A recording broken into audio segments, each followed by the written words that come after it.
Rock 102, Springfield's Classic Rock. It's 5:34. And Bob Seger with Bax and Nagle and Rock 102. It's going to be sunny today and a high of 38. Tonight, clear, partly cloudy, low of 28. And for tomorrow, hell of a lot warmer. Partly cloudy and a high of 54. It's about 27 degrees right now in downtown Springfield. Scott Zolak is going to be joining us after 8 o'clock. There's loads of football stuff to talk to Zolak about today, and we'll get to that around 8 o'clock. That and a bunch of other stuff. Just about 5:35 at Rock 102. Rock 102 is your... Rock 102, Springfield's Classic Rock. It's 5:51 and Van Halen with Bax and Nagle on Rock 102. Sunny and a high of 37 today. Sunny and a high of 51 tomorrow. We're going back into spring. How about that? It's 25 right now in downtown Springfield. Hey, if you'll be listening to the Bax and Nagle Daily Podcast later on today, you should know that it's brought to you by Marcotte Ford. They got your back for sales, service, parts, and rentals. Marcotte Ford and Holyoke. Give me 1 second here because, well, I guess it's not doing it again. I thought I had to, do that verification thing to verify who you are. No, I don't like that. Even though I've had this open for the last 20 minutes. I don't know. Like suddenly the machine forgot who you were? Yeah. Like it just lost track of who's touching the keys? Pretty much. Hollywood Trash is brought to you by Aquapump, an expert on all water supply systems from the well to the pump and into the house. Somehow you still care about what's happening in Hollywood. So from Tinseltown, 3,000 miles away, it's Steve Nagle's Hollywood Trash. Well, have you seen Oprah lately? It's not hard to notice she's had significant weight loss. Well, it's thanks to the assistance of a weight loss medication, but she didn't say which one. Oprah says it's been public sport to make fun of her body over the last 25 years, which caused her to blame herself even though she has a predisposition to gain weight. When she discovered a medication to help, it felt like a redemption and a gift.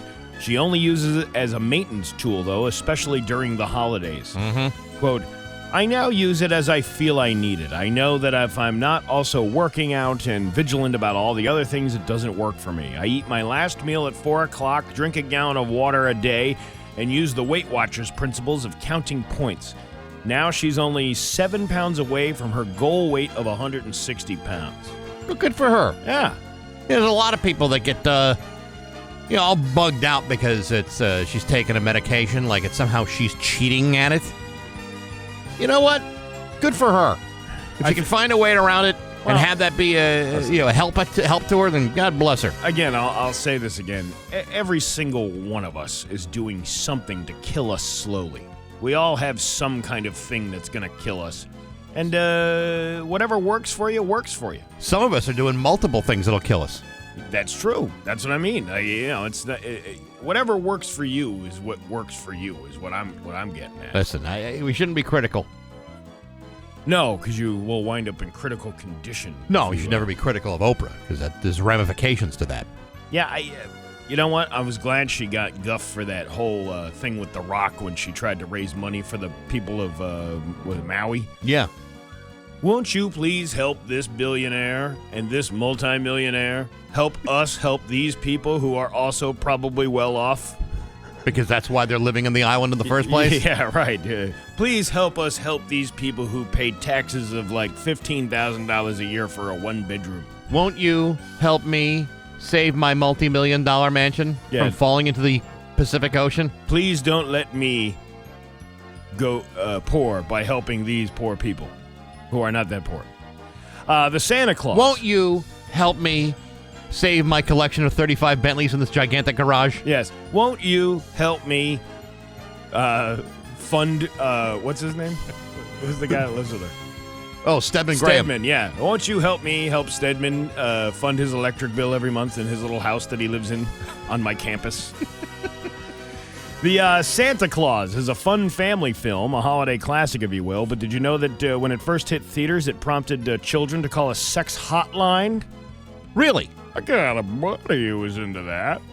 When the movie first hit theaters in 1994, there was a scene where Tim Allen's ex-wife is dropping their son off to him, and she gives Tim a slip of paper containing a number of her new man's mother's house in case he needs to reach her in an emergency.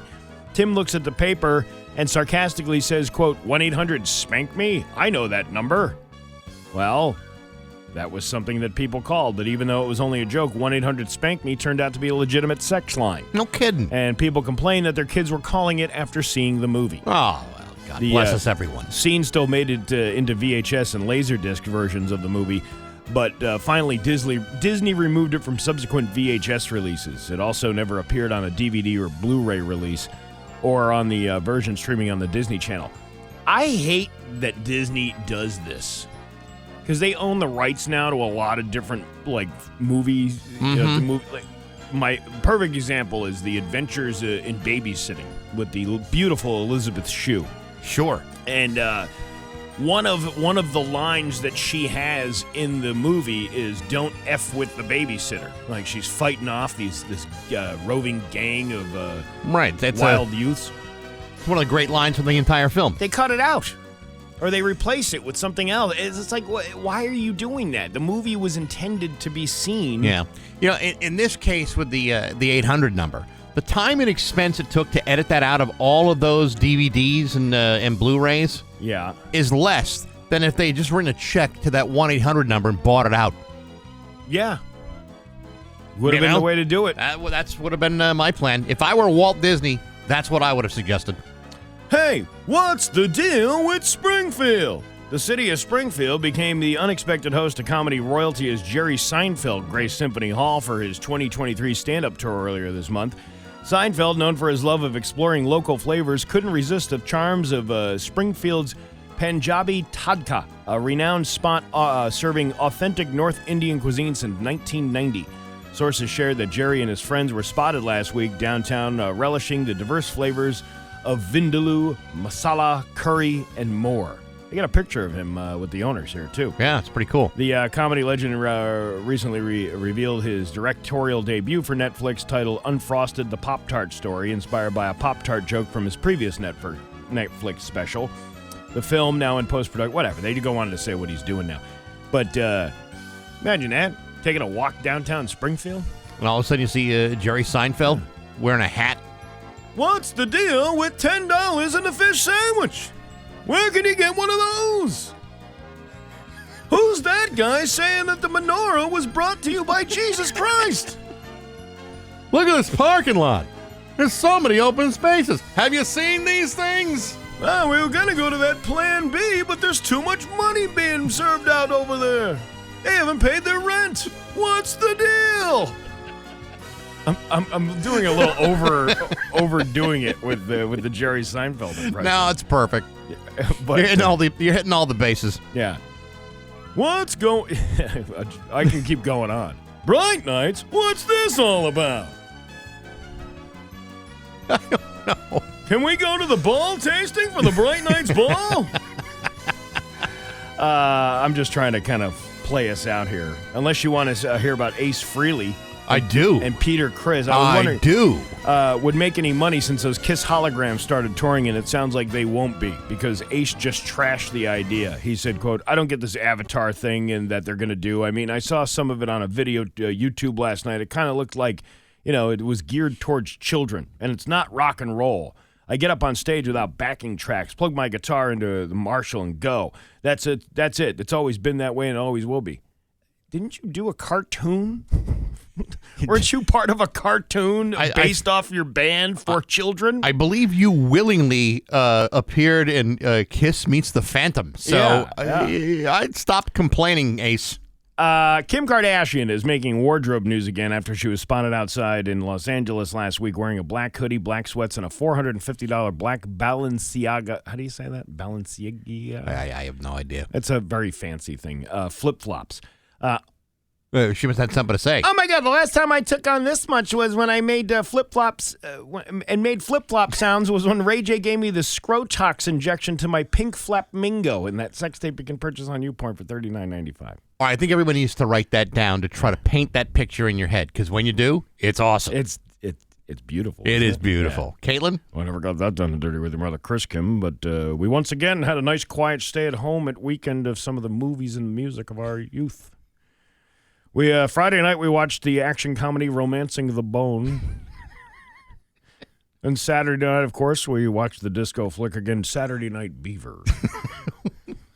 What are you trying to say? Well, I'm not done yet. Oh, you're not done. No. Okay. And Sunday Okay. was matinee day, so we cozied up by the fire and watched the classic love story, Beauty and the Beast. And finally, this is what I'm trying to say. What are you trying to Finally, say? Sunday night, it was time to slow things down and get a little stank on the dangle while listening to the smooth jazz great himself, none other than Mr. Spooey Armstrong.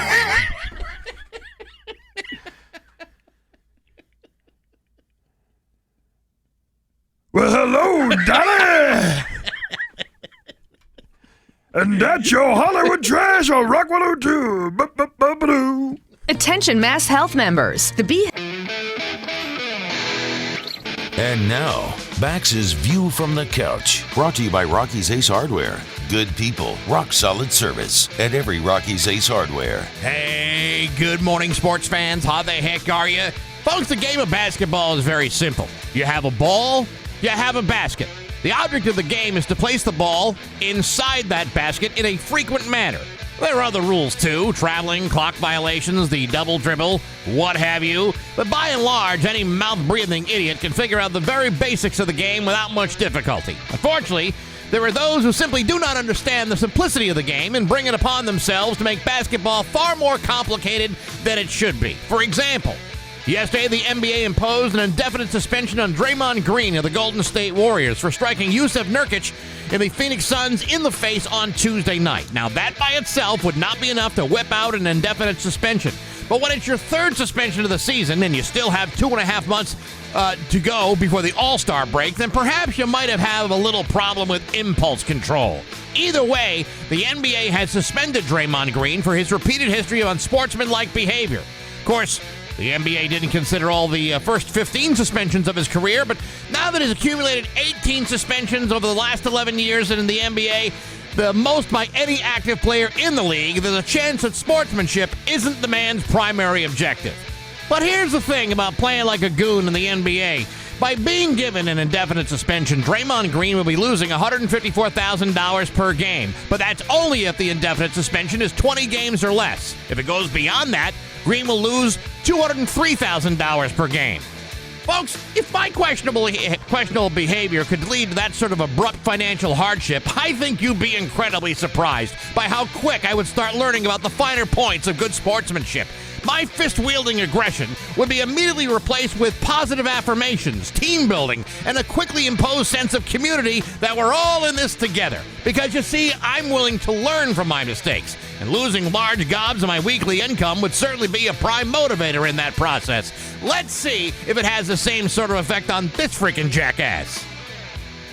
But hey, enough of my yapping. Sports brought to you by Rocky's Ace Hardware. Do you go to the South Hadley Rockies yet?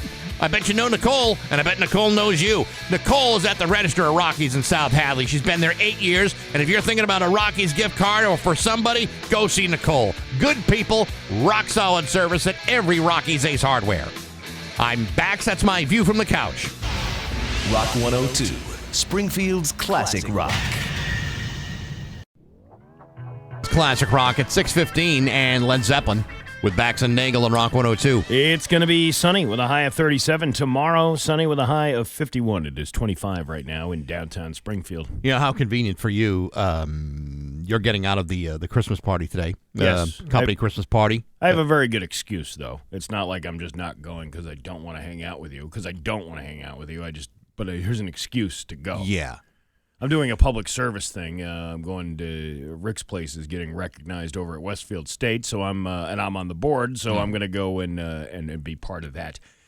So you can have your stupid little office party over at whatever restaurant, Taco Bell or Arthur Treacher's or wherever you're having it again this year. $10 and a fish sandwich. I've heard we're having it this year at Lido's, and yeah, I'm really excited about it. I haven't been there in years. What about 30-something? Well, we did that when we realized there wasn't going to be enough room at the ground round. Yeah. Well, so, hey, go for mingles or drinks afterwards. You know, one of the things that we always do, because we love tradition here, as you can very well imagine. We staunchly embrace all of our longest standing traditions. Anyhow, we do the Secret Santa thing.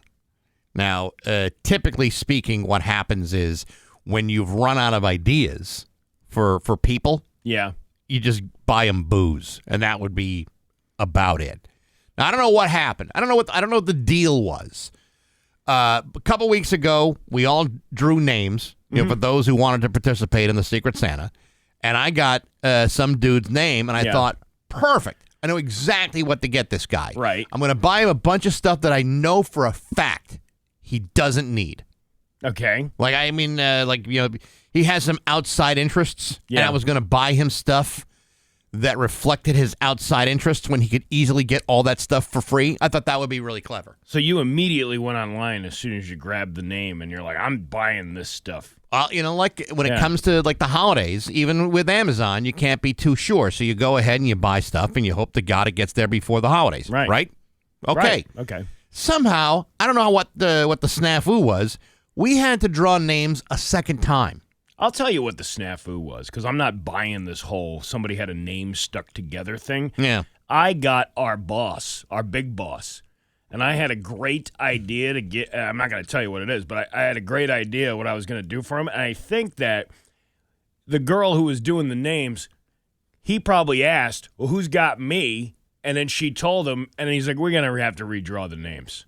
Because I don't think that... Because he expected something smart from you? Yeah, probably, which he would have gotten. And, that's my little conspiracy that I'd like to believe that, right. That's probably what happened. So I pick a second name, and it's not the same guy. Yeah, I already had stuff on the way. I've already sent it back because, what am I going to do with it now? Anyway, so to make a long story short, I get one guy who I don't even know what the hell to buy for. And it's like, what do you do? When you have a great idea in your head and you really want to go for it because you think it would be hilarious to buy this guy stuff he would not possibly use because he's already used it, I thought that would be perfect. Now I got Cohen. Cohen. I got Cohen. Why are you saying who you have for the Secret Santa? Because I know he's not listening, and so it's easy for me to say. Wait, Cohen? Wasn't he just here doing sports a few minutes ago? Yeah, that was hours ago. Oh, okay. But so now I got to come up with something for Scott Cohen. Yeah. What do you get a guy like that stuff? I'm perplexed. I suppose it's booze because that's the fallback that we all get. I mean, I got like 5 bottles of vodka I haven't even cracked yet, including like a big giant handle of vodka in the office. Yeah. That's going to get opened in exactly 2000.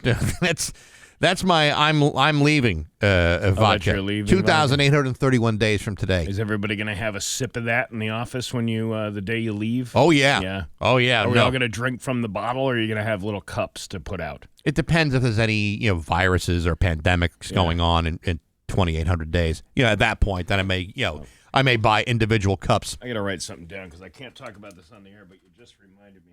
Okay. Right, so anyway, all right. So now I got to go buy him probably booze, and I just feel like, I'm not excited about that. And nothing against Scott. It's just like it wasn't what I wanted to do. I feel like somehow I'm disappointed by the whole prospect. I'm disappointed by the whole prospect too. I had a great gift that would have been hilarious. Yeah. And would have showed how good fun we are around here. We're a lot of laughs because we like to serve up camaraderie around here. Yeah. And morale. Yeah. I am so full of morale around here. It's a second helping of morale. These portions. I think I'm having a gallbladder attack from all the morale that I've consumed over the last 18 years or so. Sometimes all this morale really loosens me up by the middle of the afternoon. Well, I did get my gift for my secret person. You did? I guess it really doesn't matter. I guess I could say who it is too, right? Sure, why not? It's this woman Kate that works upstairs in the afternoons. Oh, sure. Yeah. So I asked around and I wound up getting her some booze. Okay. So she's got a nice little bottle of something in there. I won't say what the gift is.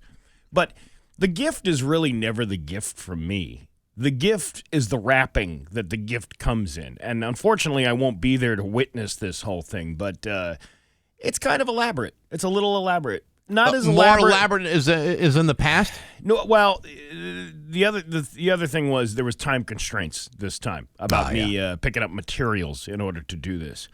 But let me tell you, Dollar General has the finest items that you can stuff inside of a gift wrap present for a Secret Santa gift. I have to say, and I know we don't have a whole lot of time here, but if you were to post like a whole photo gallery of your gift wrapping talents, so people could actually see what we're talking about here, it is like the eighth wonder of the world. Yeah, and a lot of stuff I use around the house because people are like, "Oh, you spent that much in the gift wrapping?" Because but all of this stuff is stuff that I've had sitting around, like the wrapping paper and the bubble wrap, any number of things. The whole rolls of gaffing tape, duct tape. Oh, I have tons of rolls of duct tape.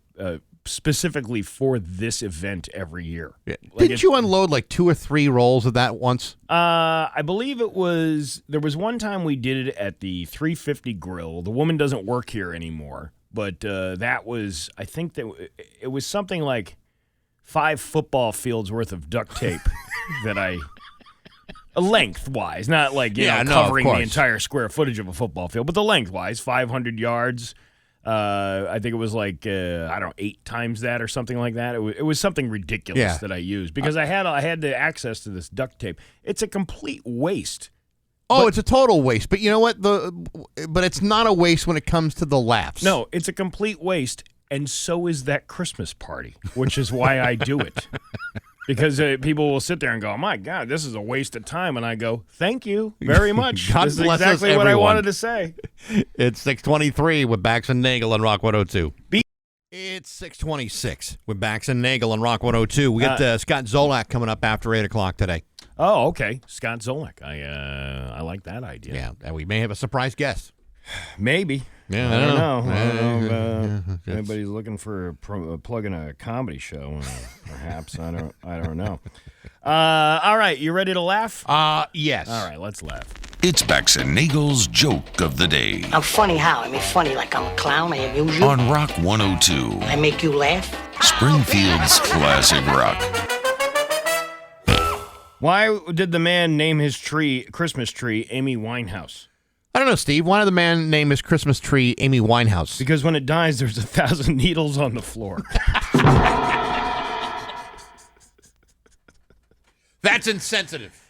She tried to get a prefab, but she said, no. Ah! Oh, hey. Bax and Nagle in the morning on Rock 102, Springfield's classic rock. Here's your Western Mass News First Alert Forecast. 6:31 with Bax and Nagle and Rock 102. It's time for news brought to you by Gary Rome Hyundai. Technicians get up to a $5,000 sign-on bonus right now. Learn more at GaryRomeHyundai.com/family. His local radio icon, Steve Nagle. Thanks, Max. A Springfield police officer and a woman were arrested Wednesday after a search of a home on Nottingham Street resulted in the seizure of an illegal firearm, heroin, cocaine, and marijuana.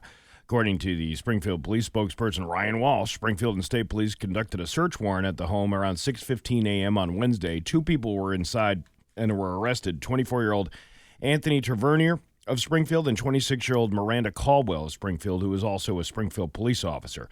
During the search, officers seized approximately 10 bags of heroin, 10 grams of cocaine, and 100 grams of marijuana and an illegal firearm.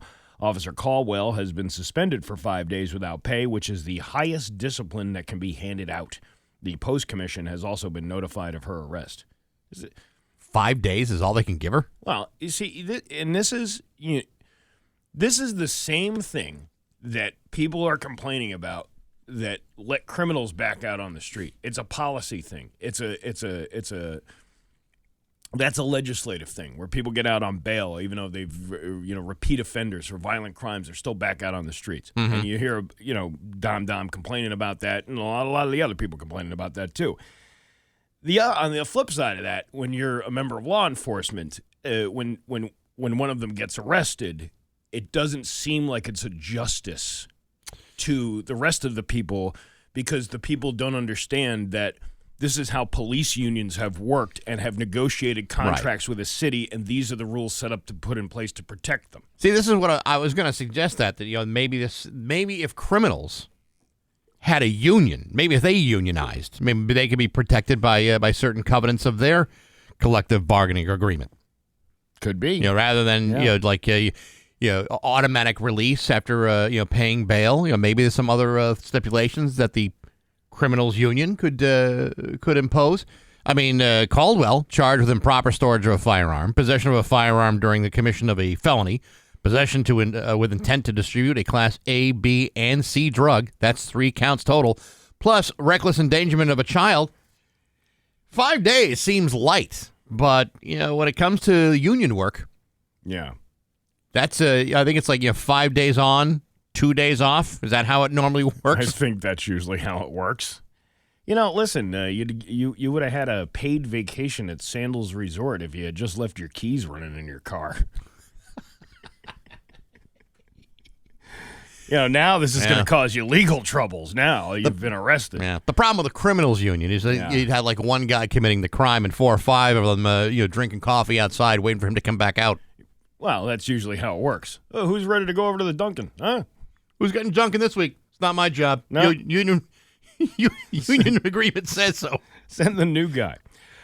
Police are asking for the public's help in identifying a motorcyclist that crossed into oncoming traffic to pass vehicles Monday afternoon. This is news. This happens all the time. I don't understand why this is such a big deal. The West Brookfield police, because there's nothing going on at West Brookfield, shared a video recorded on Monday around 5 p.m. Where a motorcyclist drove on the double solid yellow lines to pass one vehicle while 3 vehicles were also traveling in the oncoming lane. The motorcyclist then passed another vehicle by moving into the opposite lane of traffic. Police hope the public can identify the motorcycle, which has a distinctive tank and tall handlebars. Oh, kind of like it's like Dennis Hopper. Riding like a chopper. Rider. Yeah, Easy Rider. And then was it Peter Fonda or Henry Fonda? Peter Fonda. It was Peter Fonda. Henry Fonda would have been too old for that role. And then, a pickup truck with 2 rednecks in it comes up and starts taunting him, and then they wind up blasting him with a shotgun, and he's dead on the side of the road. This guy better watch out.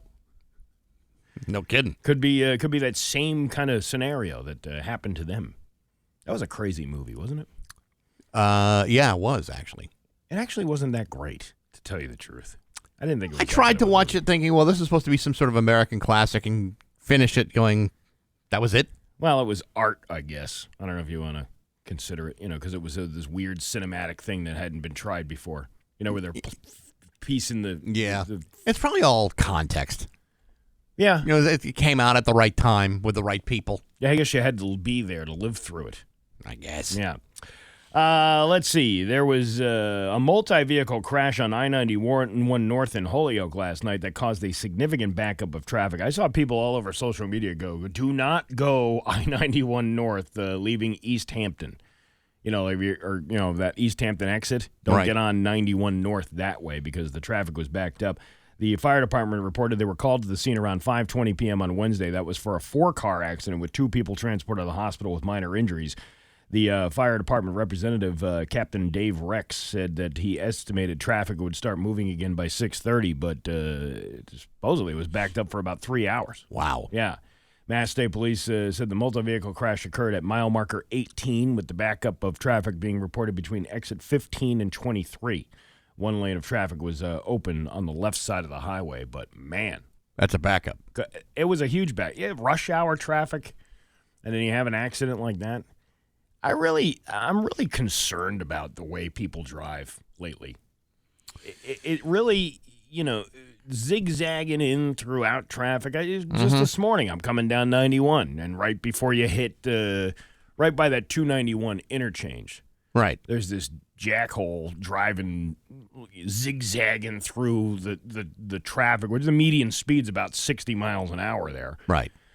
And it's just like, dude, are you just willing to die here on the street? Is that you just don't care about anybody but yourself? Or people don't, and they don't think that anything bad could ever possibly happen to them. I can't tell you how many people I still see driving on a highway, a loaded highway, with their face buried into their phone. I mean, there's no, no one's being inconspicuous about it. They're not hiding the fact that they're on their phone, and they're literally face down in the phone on an interstate highway. Listen, occasionally I'll pick up my phone, but that's mostly to sort through my playlists. while I'm driving, and that's okay. But I don't know what these other people are doing. They're completely distracted and think that for whatever reason they're impervious to bad things. I don't know. I don't drive like that. What I do is when I drive through the Russell Montgomery area. Yeah. I just start throwing nip bottles out the window like a little trail, like Hansel and Gretel. Oh, let the police lead me right to my house so they can arrest me. Ooh, it's exactly 62 nip bottles to your house. Yeah, that's like throwing scraps off a fishing boat and watching all the seagulls go after it. Yeah, it's like a chum. Here's some chum for you, and then the cops come right after you, chomping down on it. That was a big bust, man. That was a big bust for the town of Russell. Yeah. 62 nip bottles. That made national news. I saw it on some ABC website yesterday. That was honestly national news. Well, because think about how ridiculous that cachet of booze looks. You were pointing it out yesterday about how it looks like the drug bust where they have the $300,000 in cash and the law enforcement insignias to tell you who busted who. Yeah, like that's some real shiznit right there. Is the serious real deal. Yeah, look at all these legal products we confiscated. Right, but illegally being used. That's the problem. Well, they're just illegally stored in a car. That's all. Yeah. Yeah, improper storage of a fireball. Where's that charge? State highway officials in Rhode Island were well aware 5 years ago that the westbound side of the Washington Bridge was in bad shape. A 2019 application seeking federal funds for critical repairs to the bridge, which carries I-195 into Providence, included pictures from the year before showing decay and exposed rebar. Rhode Island Department of Transportation Director Peter Avilti wrote in the application that the bridge was nearing a permanent state of disrepair in 2019. Yeah. The existing bridge structure and the current on- and off-ramps are decaying and must be addressed immediately, he wrote. The feds were persuaded, and in 2020, Rhode Island's federal delegation boasted that they had helped the state secure $25 million in U.S. Department of Transportation funds. The total tab to rehabilitate the westbound span of the critical connector between East Providence and Providence at the time is $70 million. It has now risen to $78 million. 3 years later, Avanti was holding a news conference announcing Rhode Island DOT was hastily closing the westbound lanes, impacting some 90,000 cars that travel over the bridge every day. A Target 12 review of inspection reports, court documents, and state audits show that despite the urgent need to fix the bridge back in 2019, the project suffered a series of delays fueled largely by multiple lawsuits, including one from a scorned developer. So basically, I'm without reading the entire thing to you, right? The gist of the story was they were supposed to fix this back in 2019. They secured the funds. They got the funds. They hired a contractor to do it, and then the feds came in and said, wait a minute, this contractor doesn't sit well with us because of other dealings that they had with other municipalities, right? And we don't feel like this is the right thing. Well, the state already promised it to that company, so then they had to renege on the contract. And then that company sued the state of Rhode Island for improper, awarding of contracts. And so what was it? I was going to say, who's negotiating this? Kurt Schilling? Yeah, probably. Yeah. Here's my video game company and my highway restoration construction company, too. Yeah, we got a highway sim game. By the way, do you want to know any personal medical information about any of my former teammates? Because I'll put it out there. I have been driving over this connector for literally my entire life. It like you said, it connects East Providence to Providence. This is the way I go to see my parents. Yeah. Whenever I'm out there. This is a major inconvenience. This would be like saying, all right, we've decided that the I-91 viaduct needs to be closed immediately. By the way, I'm not saying that it should. I'm just saying it's as a hypothetical. And then all of a sudden you wake up and you get, how am I supposed to get to Chicopee? How am I supposed to get to the hospital? How am I supposed to get to the Basketball Hall of Fame? Yeah. I mean, how am I supposed to get to any of that stuff? Well, one of the TikTok videos that I saw was saying that the mayor wanted. Was there an Army-Navy game in town recently? At Gillette, yeah. Okay, so they said that he knew about this long ago, that this thing was going to need closures, but he didn't close it until after the Army-Navy game, so it wouldn't cause any problems with the people coming into his city in order to stay there and all that stuff. Sure. Well, then they shut it down, and now people are really, really upset. It is back open. The westbound lanes, let's see. I just found this one, too. Yeah, the Department of Transportation director said the I-95 West will be open this weekend on the eastbound span of the Washington Bridge. So I think they're just doing like shifting the lanes over to the other side of the bridge. But they showed this joist with the rebar popping out. It was like, holy crap. Like, can you imagine driving over that thing and the whole thing just collapsing? That's happened before. Yeah. That happened, I think, what is it, Minnesota? Didn't that happen too? I think you're right. Where the entire bridge just collapsed. And there's video of that, where the car just plops right into the water. Oh, that's scary stuff. They're these politicians, the funny part about it is, at least they're not Massachusetts politicians. At least it's Rhode Island. Yeah, at least they're just dirtier the further south you go. Is that how I mean, it works? you expect that kind of corruption and malfeasance in Rhode Island, not here in Massachusetts. No. We're much more better with our scandals up here than we are down in Rhode Island. Exactly. So if you're traveling through our graft and corruption is far more discreet. Yeah, if you're traveling I-195 this weekend, good luck to you. They're gonna have to close the whole thing anyway. But this is just like the temporary fix they have for now. But when you have 100,000 cars going on that bridge every single day and you're restricting lanes, try to imagine what that would do. I would listen. You don't have to tell me to stay away from Rhode Island because I was already not going to go there to begin with. But if you have to, take a different route. Don't go that way.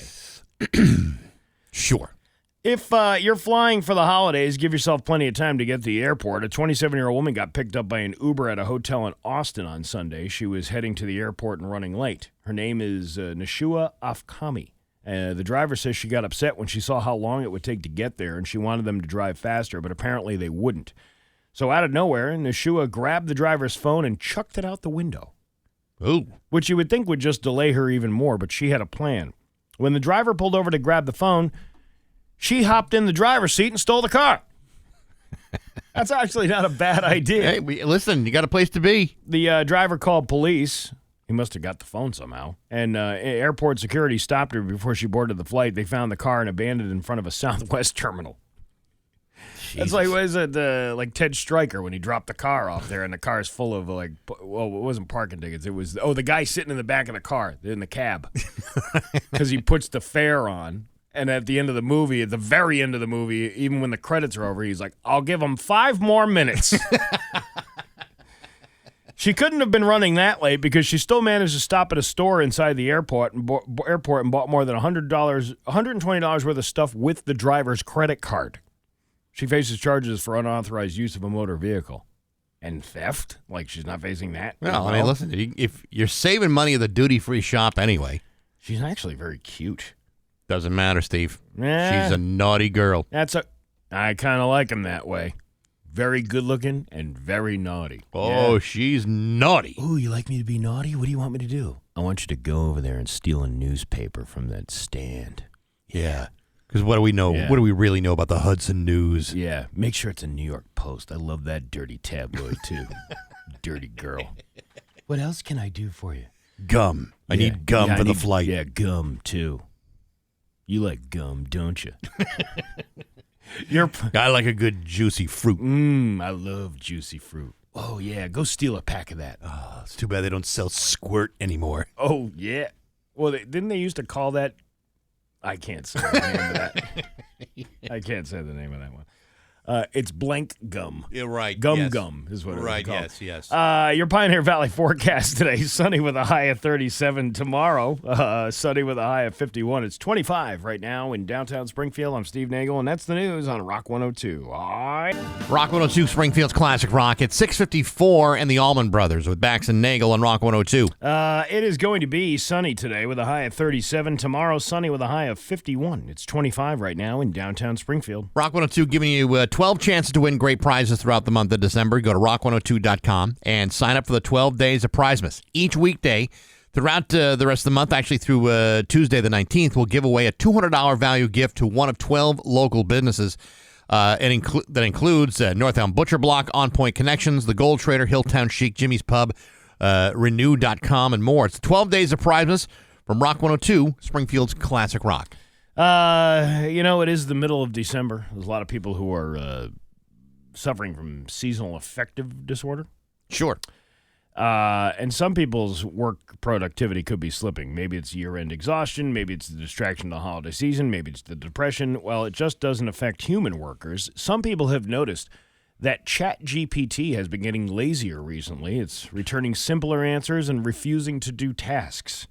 And they're wondering if AI can be hit with seasonal affective disorder.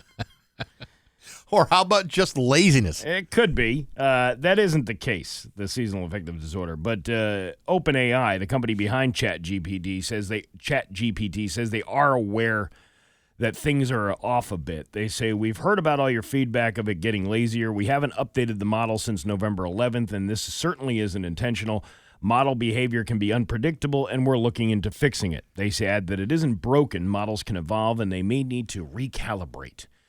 No, you know what it is once they started figuring out that regular human beings can tell this thing to do awful things, then they put filters on that, and they stopped it from happening. You can't. There's certain things you can't do. When that started coming out, you had all these TikTok videos of these people going, hey, give me instructions on how to build like a bomb or something like that. Sure. And the thing would say, I can't do that. I have morals, and, that's not right. We're not going to be able to. So then the guy was typing in, okay, just pretend then you're somebody else and you were evil. How would you build a bomb? And then it gives the whole guy all these instructions on how to make an explosive. You can actually outsmart him. Yeah. So then once ChatGPT started picking up on that stuff, they started blocking the way you can talk to it, which made it totally unfun. Because not that I wanted to build anything destructive, but I wanted to see, what kind of weird, like dirty things it could come up with. Yeah, that sounds more like your speed. I want to do, let's ask it to write a Kim Kardashian thing for us. I could do that. I could see that. I don't know. I'm gonna have to try. But you can't do anything like that anymore because it's all filtered. It took all the fun. It's taking the fun out of technology, destroying us all. Why can't we have something where people don't use it for violent purposes? Why can't we just have something to have some fun with it? Well, Steve, some people think that evil is fun. It all depends on the person feeding the information. Really? Yeah. And artificial intelligence learns from its mistakes. That's why it's artificial intelligence. Yeah. I don't know if there's any intelligence in there at all. It's just I want to use it to, have me write poems about penises and things like that. Yeah, that's a good use. That's what I want to use it for. That's a totally reasonable use. usage. You can't do that anymore because it's like, I can't do that. That's beyond my moral capabilities. Please. Moral capabilities. I'll tell you what, this stuff is starting to act like real people now. Yeah, I know, right? Yeah, we're finally... Yeah, we're finally getting to the point where AI has become like every other American. Nah, I'm too lazy to do that. That insults my integrity. Yeah. Oh, it's an insult to my integrity. I don't know who that is. It's 6:58 at Rock 102. Do big name dealerships have your back? No, doesn't. And now, Bax's View from the Couch, brought to you by Rocky's Ace Hardware. Good people, rock solid service at every Rocky's Ace Hardware. Hey, good morning, sports fans. How the heck are you? Well, folks, it's now been a couple of days since NBC Sports Boston reported that the Patriots have had it up to here with head coach Bill Belichick. And so far, here's what we know. The Patriots have said nothing, revealed nothing, stated nothing, and there's been no press releases, no comments, no acknowledgments whatsoever that Mr. Kraft has decided to move on from Bill Belichick at the end of the season, even though it's been the single worst season of his entire head coaching career. Even yesterday, during Bill Belichick's press conference, he was asked about these rumors in several different ways by several different reporters who were hoping to crack the Bill Belichick cone of silence, and as expected, it was to no avail. Instead, Belichick answered those questions in the most Bill Belichick fashion by repeatedly saying, "I'm getting ready for Kansas City."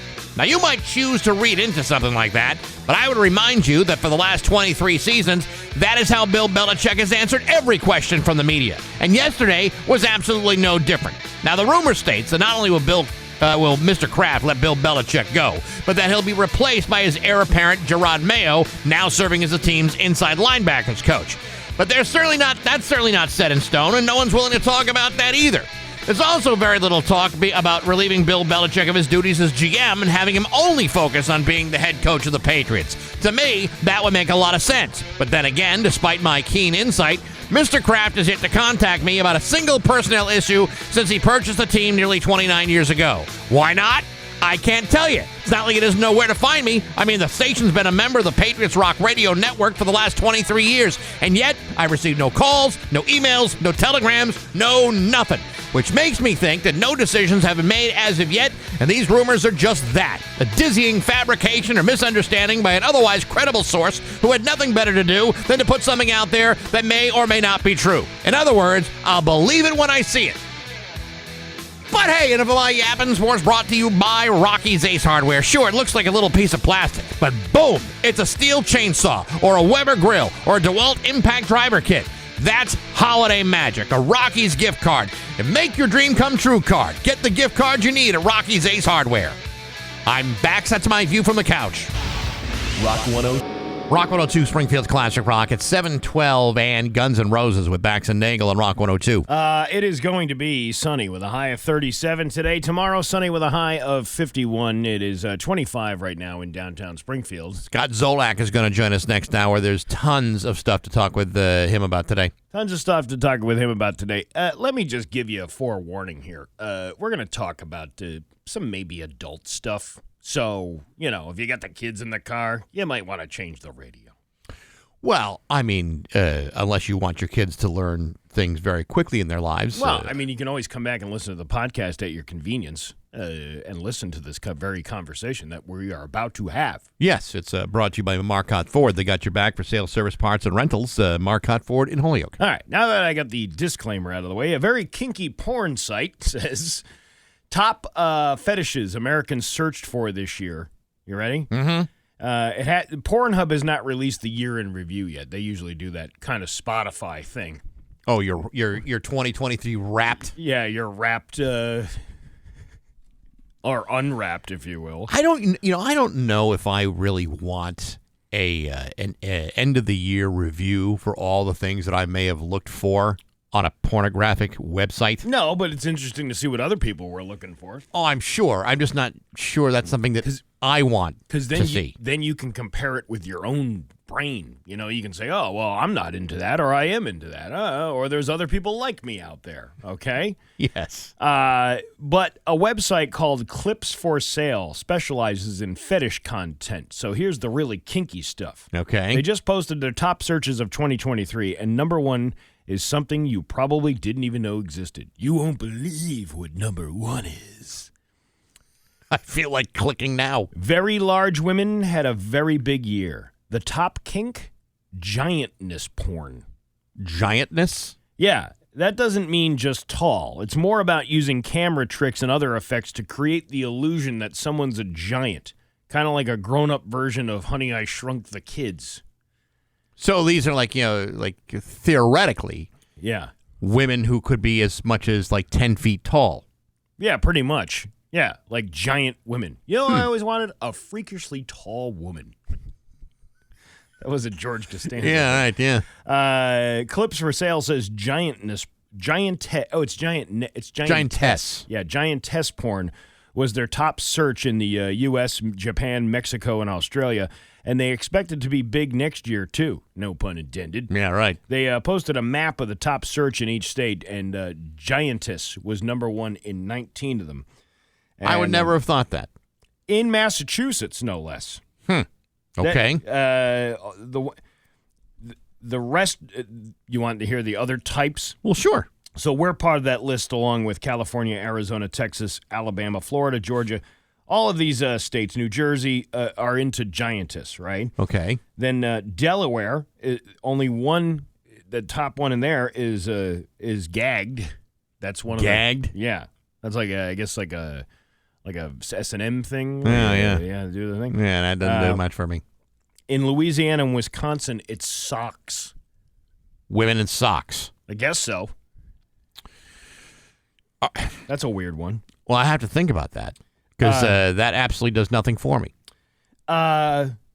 Crushing. That kind of, yeah, I can't say the full name of it, but that's big in Mississippi. Really? Yeah. I got to tell you, if even if that were the only video that my internet connection could give me, I think I'd pass up on that. I would pass up on that, too. I don't like watching somebody else be uncomfortable. No, I don't. Because it makes me uncomfortable as well. Well, because you can psychologically feel the same thing, and nobody really wants to feel that. New Mexico is big with latex. That's their top search. Really? Yeah. All right. Well, I guess, if it makes you feel good, makes you feel protected. I guess. Wrestling is huge with South Carolina, North Carolina, North Dakota, and Oklahoma. Why is that not surprising to me? That somebody would be so into the WWE that they want to see the erotic version of that. Isn't that another website? Can you smell what the blank is cooking? What are you going to do with the world's largest thighs? Crush your skull. And Tennessee and Washington, D.C. are into tickling. Woo! Are into tickling. They're big tickle fetish people. Yeah, no, that is the biggest turnoff for me ever. And Alaska is into sissy stuff. I don't know what that is. Yeah, I don't know. What about diapers? That's big in 7 states: Colorado, Oregon, Idaho, New Hampshire, Kentucky, Washington State, Nebraska, and Maryland. You haven't given me anything here I can hang my hat on. Flatulence. Well, that's now we're big. talking. That's the only one that's big. Indiana is big in that. Yoga pants are a big thing in South Dakota. I can't say this one, so I can't really do that. Well, can you describe it in a decent way? Using the womb broom. Okay, go on. Yeah, okay. That's big in Montana. Really? Yeah, and Maine. Maine's got a thing for that. Yeah. Pantyhose, Missouri. Okay. Smoking. Yeah, it's a filthy habit. There's a fetish for that? Yeah, I think usually people don't like people who smoke. Usually, but I believe there's some sort of sexual gratification for being a human ashtray. Well, that's our neighbor to the south. That means 2 things. Connecticut. They like the smoking videos? They like the smoking videos. Really? Yeah. And Wyoming is really big into CPR pornography. CPR? Yeah. As in like chest compressions? Yeah. Mouth to mouth? Mouth to mouth. Do you do Staying Alive while you do that? While you sing? Isn't that how you do that? Yeah, you're supposed to do the same beat of Staying Alive. That's why my grandmother died, because I used How Deep Is Your Love? It didn't work the same way. It's not the same kind of rhythm that you need to get the heart moving again. Dad died because I started a joke. But people are into weird stuff. Well, none of this stuff on the list is anything that's appealing to me. Many, many years ago, this goes back, I don't know, back to the 90s. We got sent a book about fetishes. And as I'm leafing through it, for research purposes, I'm learning about things that I didn't even realize were fetishes. It was impossible for me to wrap my head around some of the things that they were talking about. And I was like, to this day, I think I've blocked out a lot of it because I just didn't want any, I didn't want any damaging memories in my head. But it's like, who is doing this? And who is suggesting to other people, you know what I'd really like to try? What? I'd like to try this. Yeah, well, I'd love to know what those conversations are like. Well, the whole idea of being I'm Gulliver, I'm the giantess. I like that. I like being a Lilliputian, whatever it's called. Lillisputin is more what it comes down to. But people are into some weird stuff. Remember that lady out in the Berkshires that used to tie people up in saran wrap and have this whole dungeon in her basement? Yeah. And, we almost had her on the show, but then she backed out at the last minute because she didn't want to be recognized.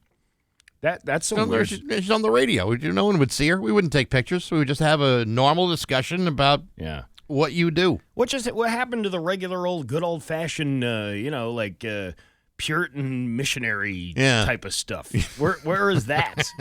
Why can't we go back to the old days? Yeah. That's my nostalgia. Now I want to sing, who are the people in your neighborhood? Yeah. Right. Who are the... Well, you got the wrestler, the pantyhose guy, and the smoking guy, and I got a buddy over there who's into pregnant chicks. That surprisingly isn't on the list. It's 7:21 on Rock 102. It's 7:24 with Bax and Nagle on Rock 102. You know what kind of adult films I'm into? No. Ones where it finishes with $20 in a comedy show. Oh, yeah. What a shocker that he would be back 2 days in a row. It's comedian Marty Caproni. Good to have you, pal. Good to be here, guys. Oh, yeah. Good to be here. That is my fetish as well. All of this week's 25, but it's You're squeezing an extra 5 at everybody. Yeah, our headliner Yoshi is Asian, so I don't know if that checks off one of those boxes. So for you, Yoshi, Steve. Luigi, Yes. some of the other The whole members of cast Mario Super Kart will all be there Mario. tonight. Yeah. Who's Princess Peach? Yeah, exactly. He's coming in tonight. Be picking him up at the train station later this afternoon. Yeah. And it's going to be a fun show. Good lineup. Oh, I bet it is. Yeah, just stop by. Did you hear us talking about the fetishes that we were? I was listening to it on the way in. Giantess porn. Didn't even know that was a thing. Wasn't that was like a thing? It was a movie somewhere where they had these giant women. What was Attack of the 50-Foot Woman. Is that what it was? Yeah, I believe it was. Well, there you go. That's probably what kicked the whole thing off. People like to go back to their nostalgia of their youth. And remember that movie with that big, really tall chick? That turns me on. I don't understand. I don't know. Well, you know what? If you had a 50-foot woman in your house, okay, hypothetical, would you open up a single jar for that woman? No. Would you reach on the highest shelf for things that she would not normally reach if she were average size? Here's another thing. Do you ever think you'd have the bathroom? If you had a 50-foot, you think you'd ever? They'd be like, yeah, you'd have to build another one for yourself. How long does that thing go to the bathroom for? A long time. Like how long? How many hairs are going to be in the shower after she gets out of there? Oh God. Anywho, it reminded. We were talking about this whole adult film thing, and it reminded me of the time when I worked at a different radio station. And there was a guy who actually used to work for you at some point. Yeah. Who needed his VCR repaired. It needed his mother's VCR repaired because she was gone, and right. there was a tape stuck inside the VCR. How long ago was this? Was probably like 90s, 2001. Phonograph was broke. 2001. Okay. So then he has the station engineer say, hey, can you fix this for me? So then, him and I were both standing in the studio. A couple days had gone by, and then the engineer pops up with the VCR, and he has a tape in his hand. And he throws it down on the counter, and he goes, "Blonde BJ's 5 belong to anybody?" And he's like, "My mom was going to be home tomorrow, and I had to get the tape out of the VCR. So success." That's funny. Now that you said that, I got a frantic call. And you grow up in the neighborhood. I had all these guys that I grew up in the neighborhood, and everyone would get known for their whatever they were good at. Yeah. Their role. And I was pretty good at like tech stuff back then. And I got a frantic phone call from one of my buddies. Yeah, I need you to come over. I need you to come. I was like, what, did he murder somebody? I felt like I was going to help him move a body or whatever. And I get down, I'm like, what's going on? He's like, you got it. The VCR is just full of tape. The tape broke in the VCR, and his parents were coming home from work. And it was an adult film. It was an adult film in the VCR. And we could do this. We could do this. So we took the VCR out of the living room, brought it up into his room. And I'm just like surgically taking the tape out and everything else. Then his parents come home, and then it's I'm going to distract them. You sneak down with the VCR and put the VCR back in and plug it.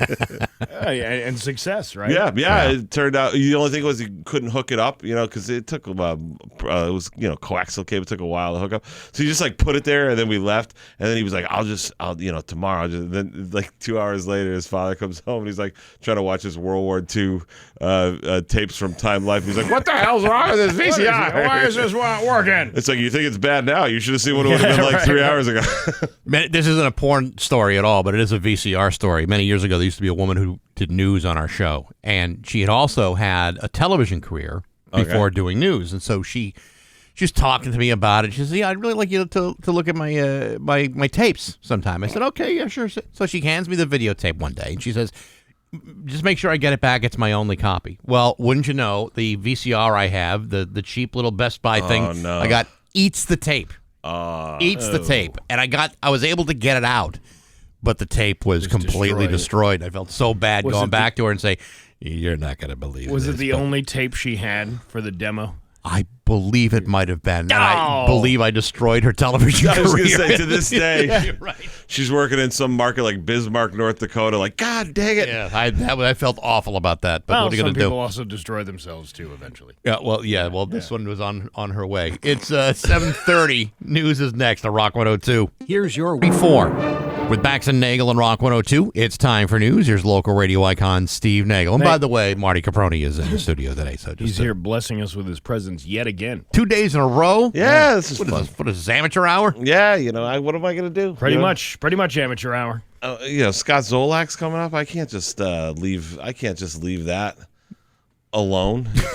Well, you can't, because I don't know anything about sports, and you're kind of like my crutch. But this is your week, Steve. This is Taylor Swift at the Gillette Stadium week. Which, by the way, I downloaded the movie last night because it was her birthday, and it was available for $19.89 on Amazon Prime, which is significant to her birth year. Did you know that? Did you watch the thing last night? I didn't watch it. My kid watched it. Oh, yeah, because it gets better after 2 or 3 times of watching it. Because there was extras on there. There were songs that were not included in the movie theater. Wow.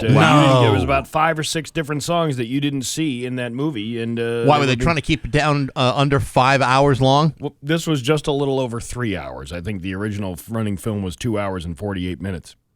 Good Lord! You can make pop. Did your daughter get the commemorative popcorn? Bucket? Listen, man, we got all of that stuff when we were in the movie theater. Yeah, you can. So you can make popcorn in your commemorative popcorn bucket, which is a piece of cardboard and is slowly rotting away in some kid's room right now. Put on your friendship bracelets, and you guys could watch the movie. Yeah, it was one hell of a show. I got to tell you, she knows how to captivate an audience. That's for sure.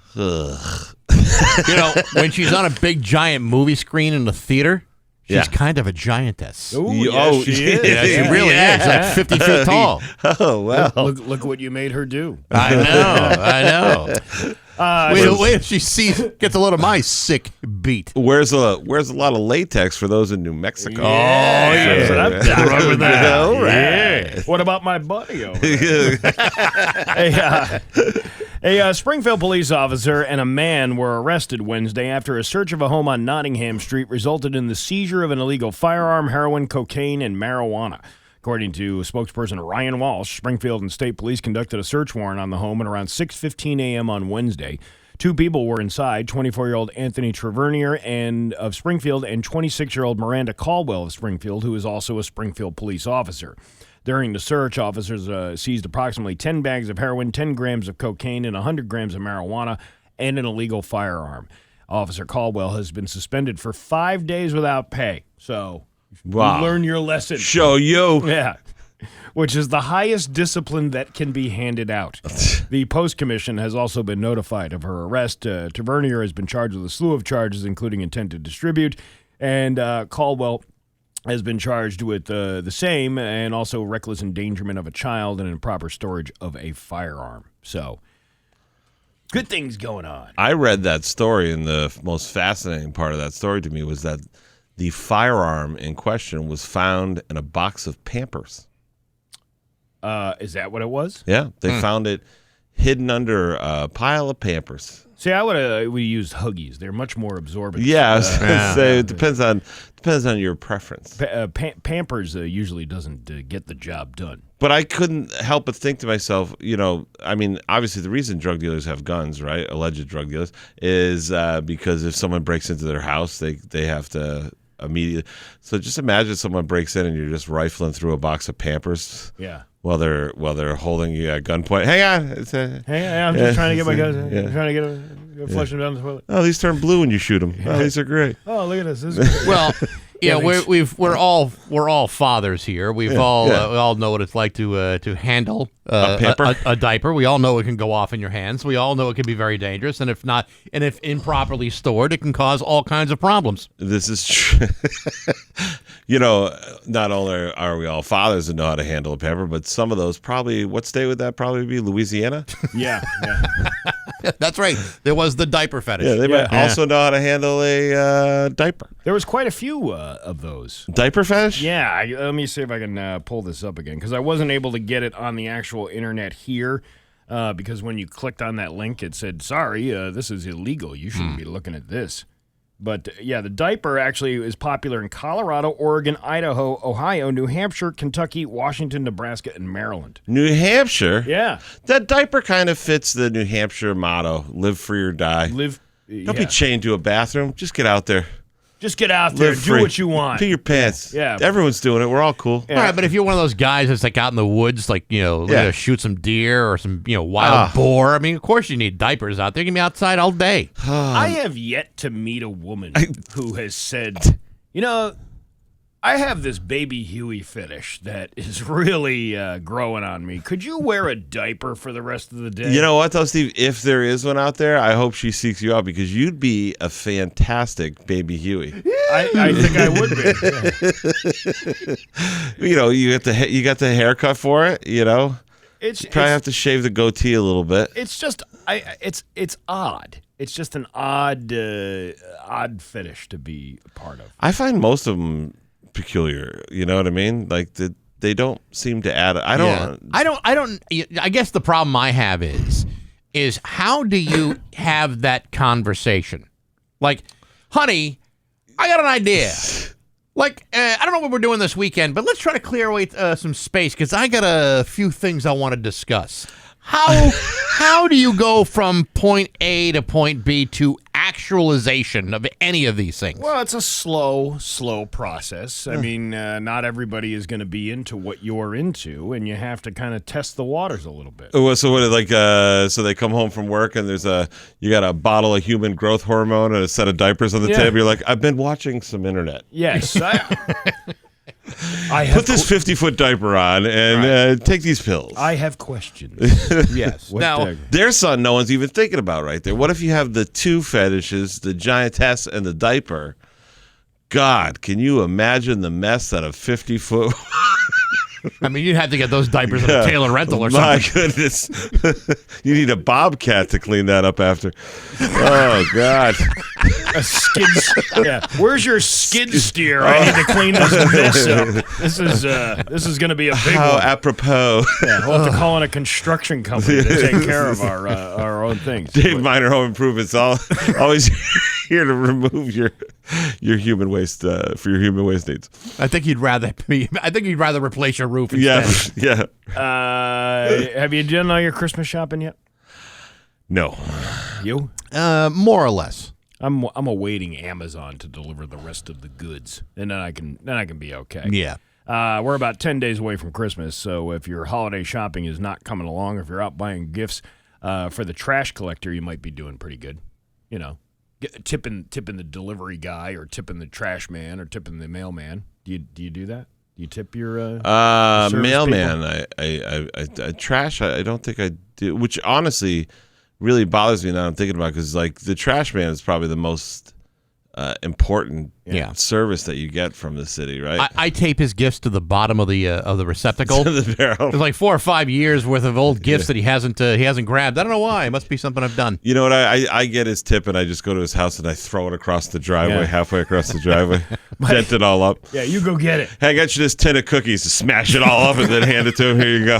My mother used to tip the mailman by giving him a bottle of Old Spice cologne, because apparently that was a hot gift back in the early 80s. That was your mom making her run at the mailman. Wow. Well, my dad, did your dad wear Old Spice? No.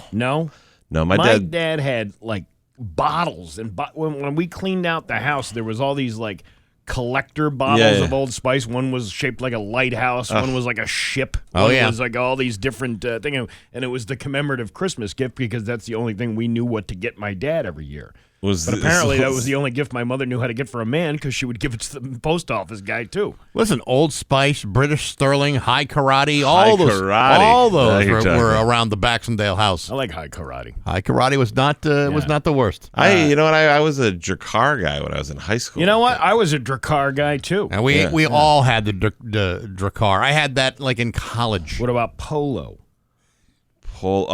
Yes, once in college I had a bottle of Polo, and then I had Curve. Do you remember Curve? I don't. No, Liz Claiborne. Really? Curve. No. Yeah. You know, the problem with Polo is it smelled terrific. Yeah, but it smelled like everybody, and that's what destroyed Polo. Well, everybody was wearing it. My problem with Drakkar. So in high school, all of a sudden I had real bad acne. Yeah, which wasn't like a thing really in my family, and I went to countless dermatologists.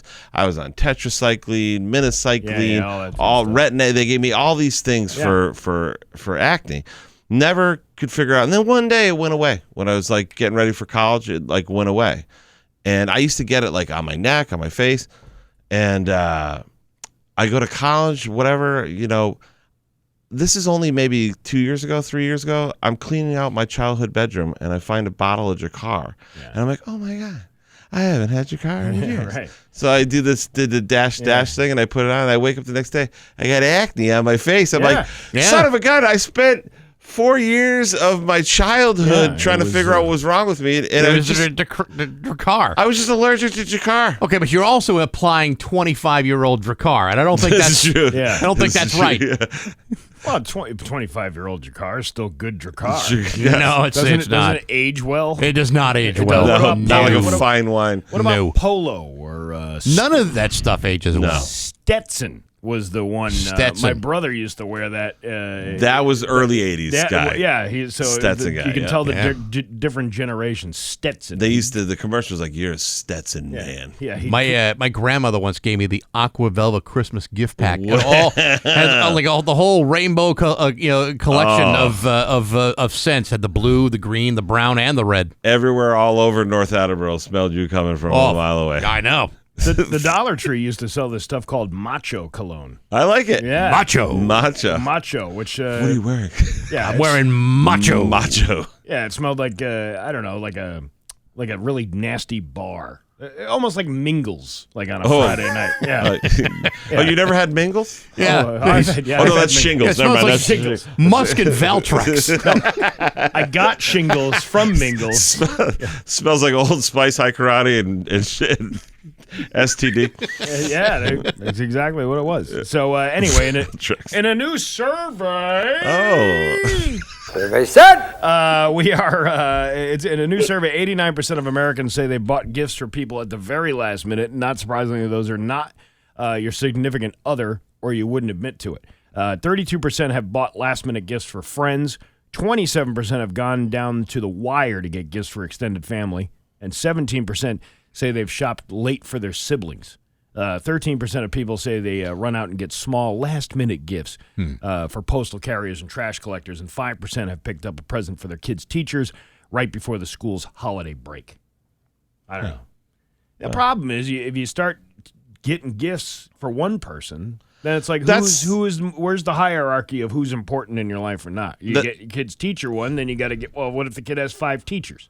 In my life. I don't know how your family's were, but in my family, it was always about kids, holidays with kids. So it was awesome when you were a kid, right? But as soon as you were an adult, that was it. Like you didn't get like my brother and I got gifts for each other up until like our early 20s, and that was it. Yeah. Other than that, it's just you get gifts for the kids. That's it. Yeah, I don't get gifts for adult friends. No, I don't either. No, I mean I can see Duke in the mail carrier, $20. Here you go, buddy. Go buy yourself a beer after. Well, I don't have a mail carrier. I have the post office to go. So who's tipping me for going to pick up your own mail? It's like that Walmart self-checkout Christmas party that we're having tonight. Yeah, because you work there. You guys are like you're not quite there yet, either one of you, but you're about to be. When your kids become old enough where the only gift that they need is cash. That's cash. Man, that takes the hardship out of all of it. It just makes things so much more simple.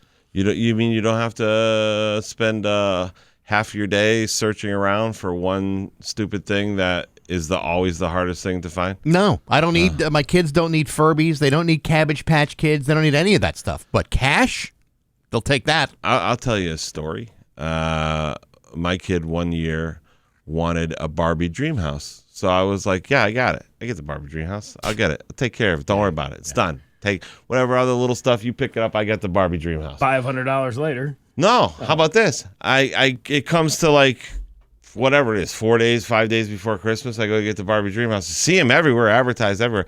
No, that's not the Barbie dream house she wants. She wants the Barbie smart house. It's a smart house dream house that's connected to the internet and does all this cool stuff and everything else. Oh, my God. And you can't find them anywhere. You can get one on the internet for $2,300. Yeah. I went to every Toys R Us in Connecticut. Finally, at midnight in West Hartford or something, I'm at the Toys, and the guy's like, buddy, I don't know what to tell. I go, I need to get this for my kid. The guy's like, let me go into the inventory system. He pulls it. He goes, we have one. Okay. It is in King of Prussia, Pennsylvania. I go, can you call the guy right now? And he goes, all right. So he calls the guy, tells the guy, hey, man, we got to help this guy out, blah, blah, blah. The guy goes, well, we have the rule we can't ship it store to store now this close to Christmas. So he'd have to pick it up. And I can only hold it for 24 hours. Oh, my God. You didn't do it. You didn't go. I drove to just outside Philadelphia and got a Barbie Smart Dream House and almost got robbed of it because someone saw me with it in the line. I went up and they got it from the manager's office, brought it down. And this lady's like, oh, babe, I think you should be giving that to us. And I was like, listen to me. I will fight all. I don't know. You're from Philly. You think you're tough. I'll fight all of you to the death right now. This is coming home with me. Oh, my. That's like a 5-6 hour drive to Philadelphia. Yeah, it was about 14 hours total in the car. Oh, my God. And then I give it, and of course she's super happy, but she's like, Santa did that. I'm like, oh, that's Santa. Look at you. Oh, that Santa's great, isn't he? Dad's going to take a lap. Is he? Yeah. You big hero, you. Wow. No, Santa was a big hero. You drove all the way to, or Santa drove all the way to King of Prussia, Pennsylvania? Santa drove all the way to King of Prussia, Pennsylvania. Wow, how about that? Yeah. That's a little over the top.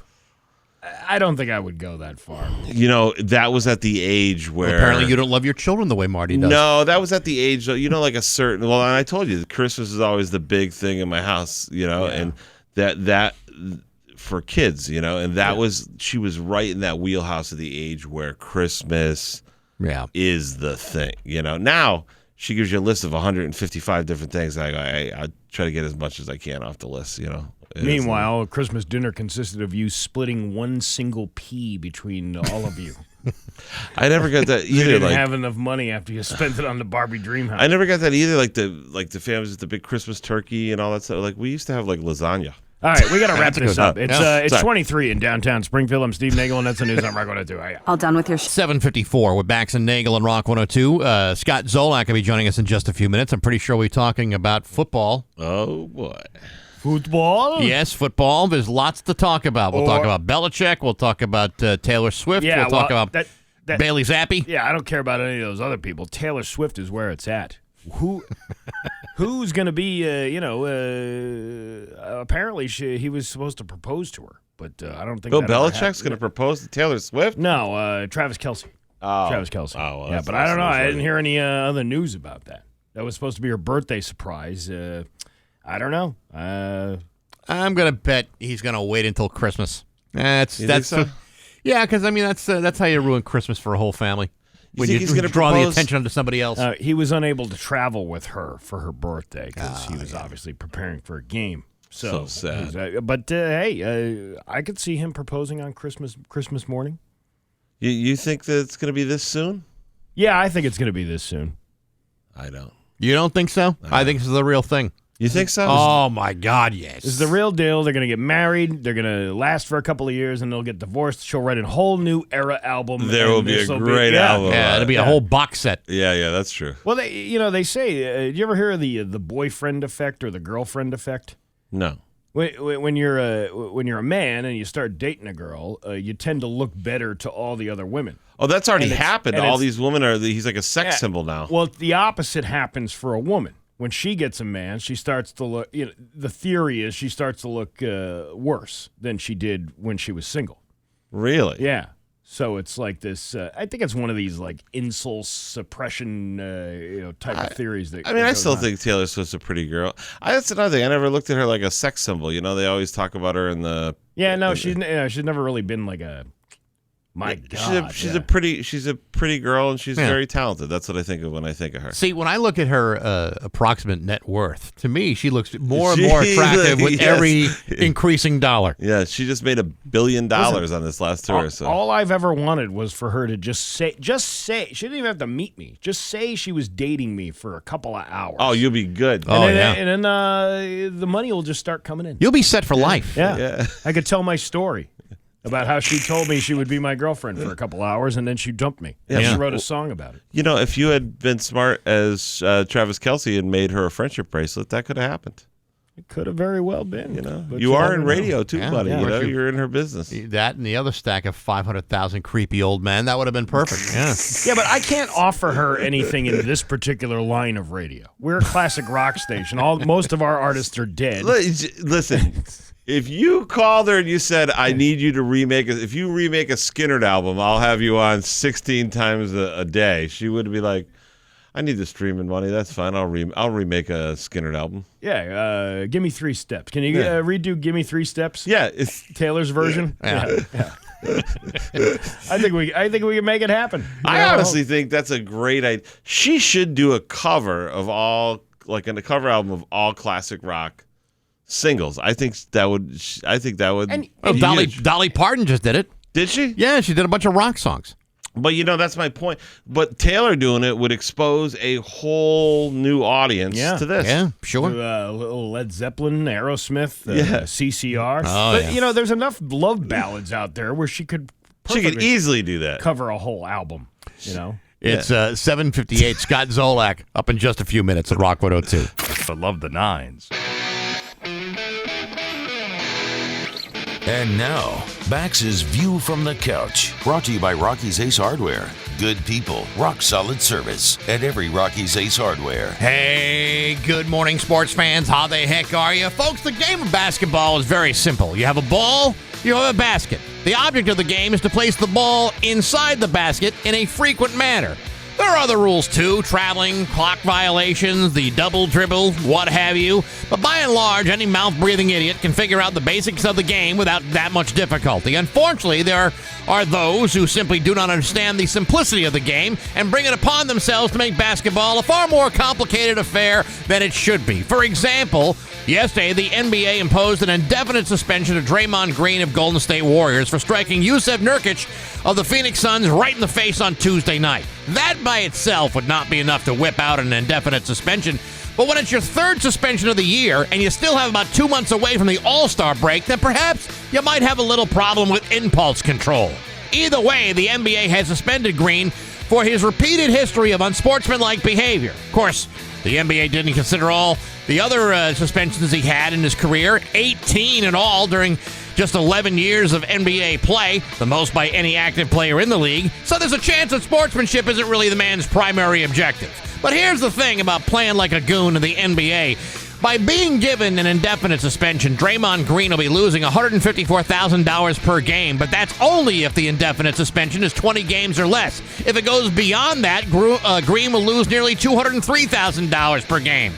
Folks, if my questionable behavior could lead to that sort of abrupt financial hardship, I think you'd be incredibly surprised by how quickly I would start learning about the finer points of good sportsmanship. Like, my fist-wielding aggression would be immediately replaced by positive affirmations, team building, and quickly imposed sense of community that we're all in this together. Because, you see, I'm willing to learn from my financial mistakes, and losing large gobs of cash of my weekly income would certainly be a prime motivator in that process. But hey, enough of my yapping. Sports brought to you by Rocky's Ace Hardware. You go to the South Hadley Rockies. I bet you're going to see Nicole there. I bet Nicole knows who you are, too. Nicole's at the register at Rockies in South Hadley. Been there for 8 years. So if you're thinking about a Rockies gift card or something else, go see Nicole. Good people, rock solid service at every Rocky's Ace Hardware. I'm Bax. That's my view from the couch. Rock 102, Springfield's Classic Rock. It's 8:12, and Tom Petty with Bax and Nagle on Rock 102. Sunny and 37 today, sunny and 51 tomorrow. It's 23 in downtown Springfield. But, man, will the sun be shining at Gillette Stadium on Sunday when the biggest game to hit New England comes when Taylor Swift makes an appearance in the box. On the phone with us right now to talk about Taylor Swift and probably some Patriot stuff, too, it's Scott Zolak. How you doing, Scott? Yeah, good. I can't believe you put me on hold 3 minutes to listen to that song. Yeah. And when I should have been playing Taylor Swift all along. Listen, Scott. Oh, my God, I hate Petty. Just when you think you were getting down with the dirty liars and the dirty, dirty cheats of the world, you could have been getting down with this sick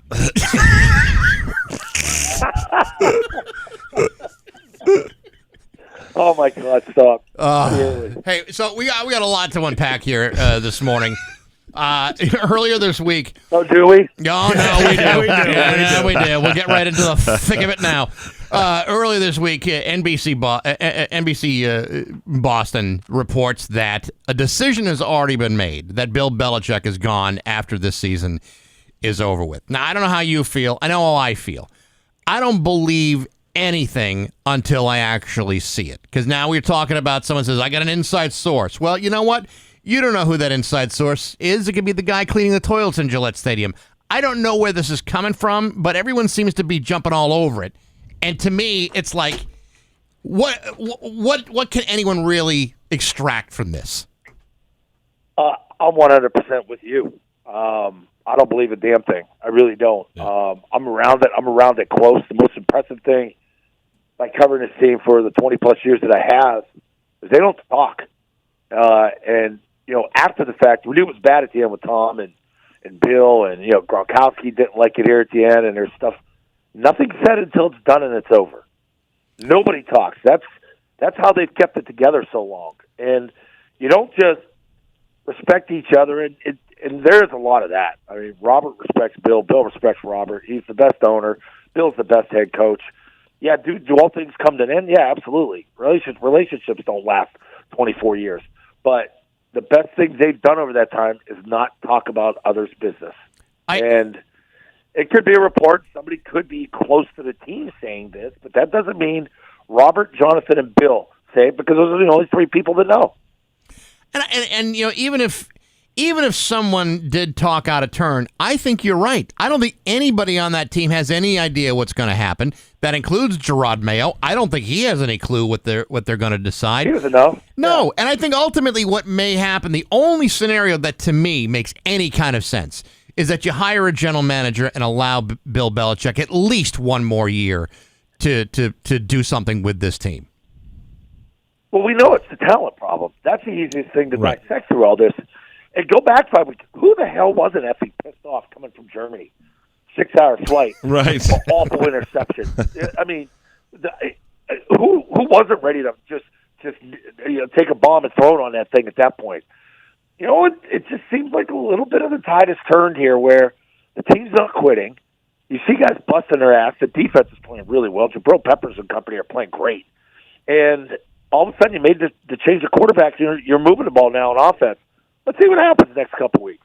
That doesn't mean Bill Belichick needs 3 weeks to determine whether or not he's back. I mean, I do think in the back of your mind you either know he's coming back or not. But his job is never going to hang on, how they perform these 3 weeks. He's got enough over 24 years to show you. Yeah, I was going to say, you know, and Bob Kraft, you know, he's a guy who was married for, 52 years?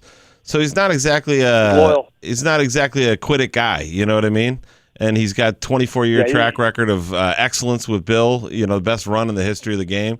I could not see him not only maybe not moving on, but not allowing for somebody to even an inkling of this to get out to anyone. It just seems like it's an attempt for clickbait, if you ask me. Well, I mean, everybody's looking for the story, and everybody wants this story, too. Right. You know, there's some crazy-ass owners out there. You got Mark Davis, who gets bowl haircuts every week. You know, he pulled the trigger and fired Josh McDaniels in 10 months. I mean, it's crazy. Like, yeah.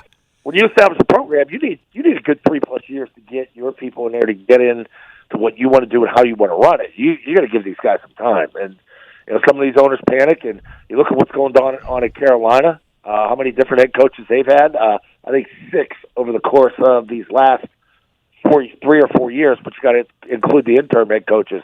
There's no chance for any team to succeed when you run your organization that way. And obviously nothing is going to be decided over the course of one win after losing 5 games in a row. But you know what? The Patriots played fairly solid last Sunday against the Steelers. And I understand the Steelers are hardly the team they used to be, and there's lots of problems over there. But Bailey Zappi had 3 touchdown passes. That hasn't been done in an awful long time in New England. And you know what? If you are going to be encouraged by anything, look at that game again and give it a real critical eye, because there were some good things that happened in that game. Yeah, you had no Demario Douglas, no Kayshon Boutte, no Devontae Parker, no Ramondre Stevenson. So your offensive guys that had the most firepower were not available, and Bailey still made throws. Those weren't just fluke throws. There were about 4 or 5 great throws in that game. The throws to Hunter Henry for the touchdowns were unreal. Zeke Elliott played his ass off. So that's the whole point of there's no one quitting on Bill. Most teams like this 3-10 in, you just quit on the season. I don't want to play. I don't want to get hurt. You don't see that with them. I have a question. Do you think that Bill and Robert every year at the end of the season have kind of a recap and talk about personnel going forward a little bit? Like, do you think okay, so do you think that it's a potential that maybe, let's say Bill said, look, I don't think Mac Jones has it, and Robert said, look, he's our guy for this year, whatever, and worst comes to worst, however we finish, we have cap space in 24, and we'll have better draft or whatever. We're not tanking it, but it's more of a rebuild season. You can't put a public face on that. You just got to go out there and do it. And then of course the wheels fall off the bus with Mac Jones. Of course, Bob Kraft knows behind the doors maybe that Bill said he wasn't the guy, and maybe The problem with the perception of that is it's a bust of a number 1 pick. So there's another number 1 pick that didn't work out. Right. And that doesn't bode well for Bill, or if Robert in that war room wanted to take him. You did need a quarterback. There was no plan at quarterback post Cam Newton, post Tom Brady. You didn't bring anybody in. Yeah. So it's almost like gun to the head. You were forced to take the pick. He fell to you at 15, 5th quarterback off the board. Well, we've got to take one at some point. Might as well take him. But go ahead. This year they got the cap space, right? Couldn't they get like a vet, almost like a Cousins or something like that? Get a great draft pick, have him behind him for a year, and go forward that way. They're lined up to be a powerhouse as far as talent wise goes next year, right? They're in a pretty enviable position, I would guess. Well, they got to spend a lot of money. You got to decide what you want to do with tight ends. None of the tight ends are signed back. I'd bring back Hunter Henry. You got to sign back Michael Wenu. You need a left tackle. Receivers, what are we going to do there? I'd take Marvin Harrison Jr. or the tackle from Notre Dame, the 6'8", 340-pound kid. Yep. And I would do what you said, bring in a veteran guy. Yeah. Because I'm not sold on all these quarterbacks coming out. I'm a little off on Caleb. Drake May seems okay to me, but he's young. He's a sophomore coming out. I don't like Bo Nix, and Michael Penix, who I do like. He's 26, but he's got 2 knee injuries. So there's always something with each individual guy. There's no surefire Andrew Luck or Peyton Manning in this draft. Right. So let me ask you something, kind of getting off the draft here for a little bit, because this is something that's going on in the NFL all week, and a lot of people have been talking about it. I want to kind of get your thoughts on it. So the Kansas City Bills game on Sunday ends real badly. Travis Kelce does this great play towards the end, but he gets called back because Kadarius Toney is over the line. A lot of complaints are on the officiating in that situation because the Chiefs feel that Toney should have gotten a warning or asked for a ruling. Am I off the line? He's clearly in the past the line. As a quarterback who's been in the league for a long time, are the Chiefs right about this, or is it just sour grapes because they wind up losing out on a great play from Travis Kelce? They're completely wrong. They embarrassed themselves after the game. And I can't believe the way Andy Reid handled it. He said the NFL's an embarrassment, and they keep going back to 6 inches. He was a half a freaking yard over it, like you couldn't see the ball. And if you look at the poll report, Bill always defers to the poll report. go to the ref, ask the ref. And I think it was Carl Sheffer's unit who had it, and he said they were warned throughout the game. This one was so egregious we had to call it, which is, if you look at the still shot, now all of a sudden the tackles are in the backfield. So they got more issues. They're a poorly coached team. And the sad thing is both he and Mahomes took it to the podium about a half hour after the game, which meant they were still talking about it and pissed about it. Like, that's the time where you got to let all that crap go away. You know, Bill and Tom would always get to the podium, and by that time, they're not going to say something that's going to hurt the team or put somebody in jeopardy. And that's the saddest thing for those two, because they've been so impeccable since they all came together. It's Marty again. I got a question about that, Scott.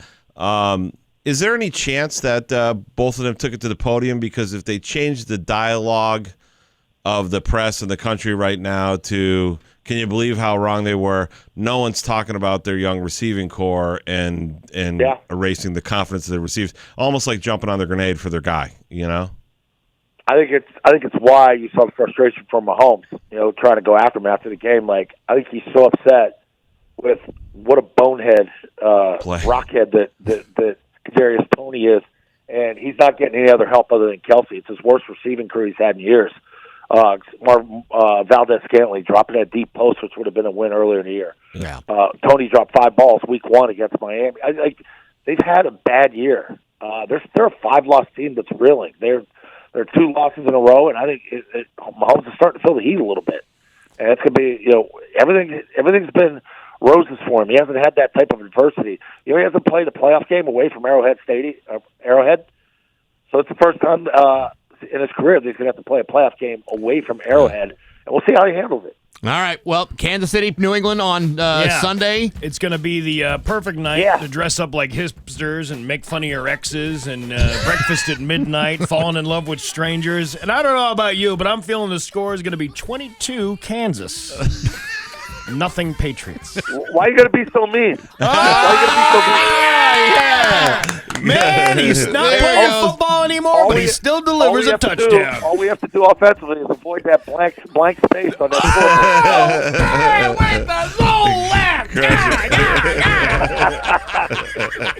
scoreboard. Scott, we'll talk to you next week. All right, if we get any heat on that offense, maybe sparks will fly. I'll see you.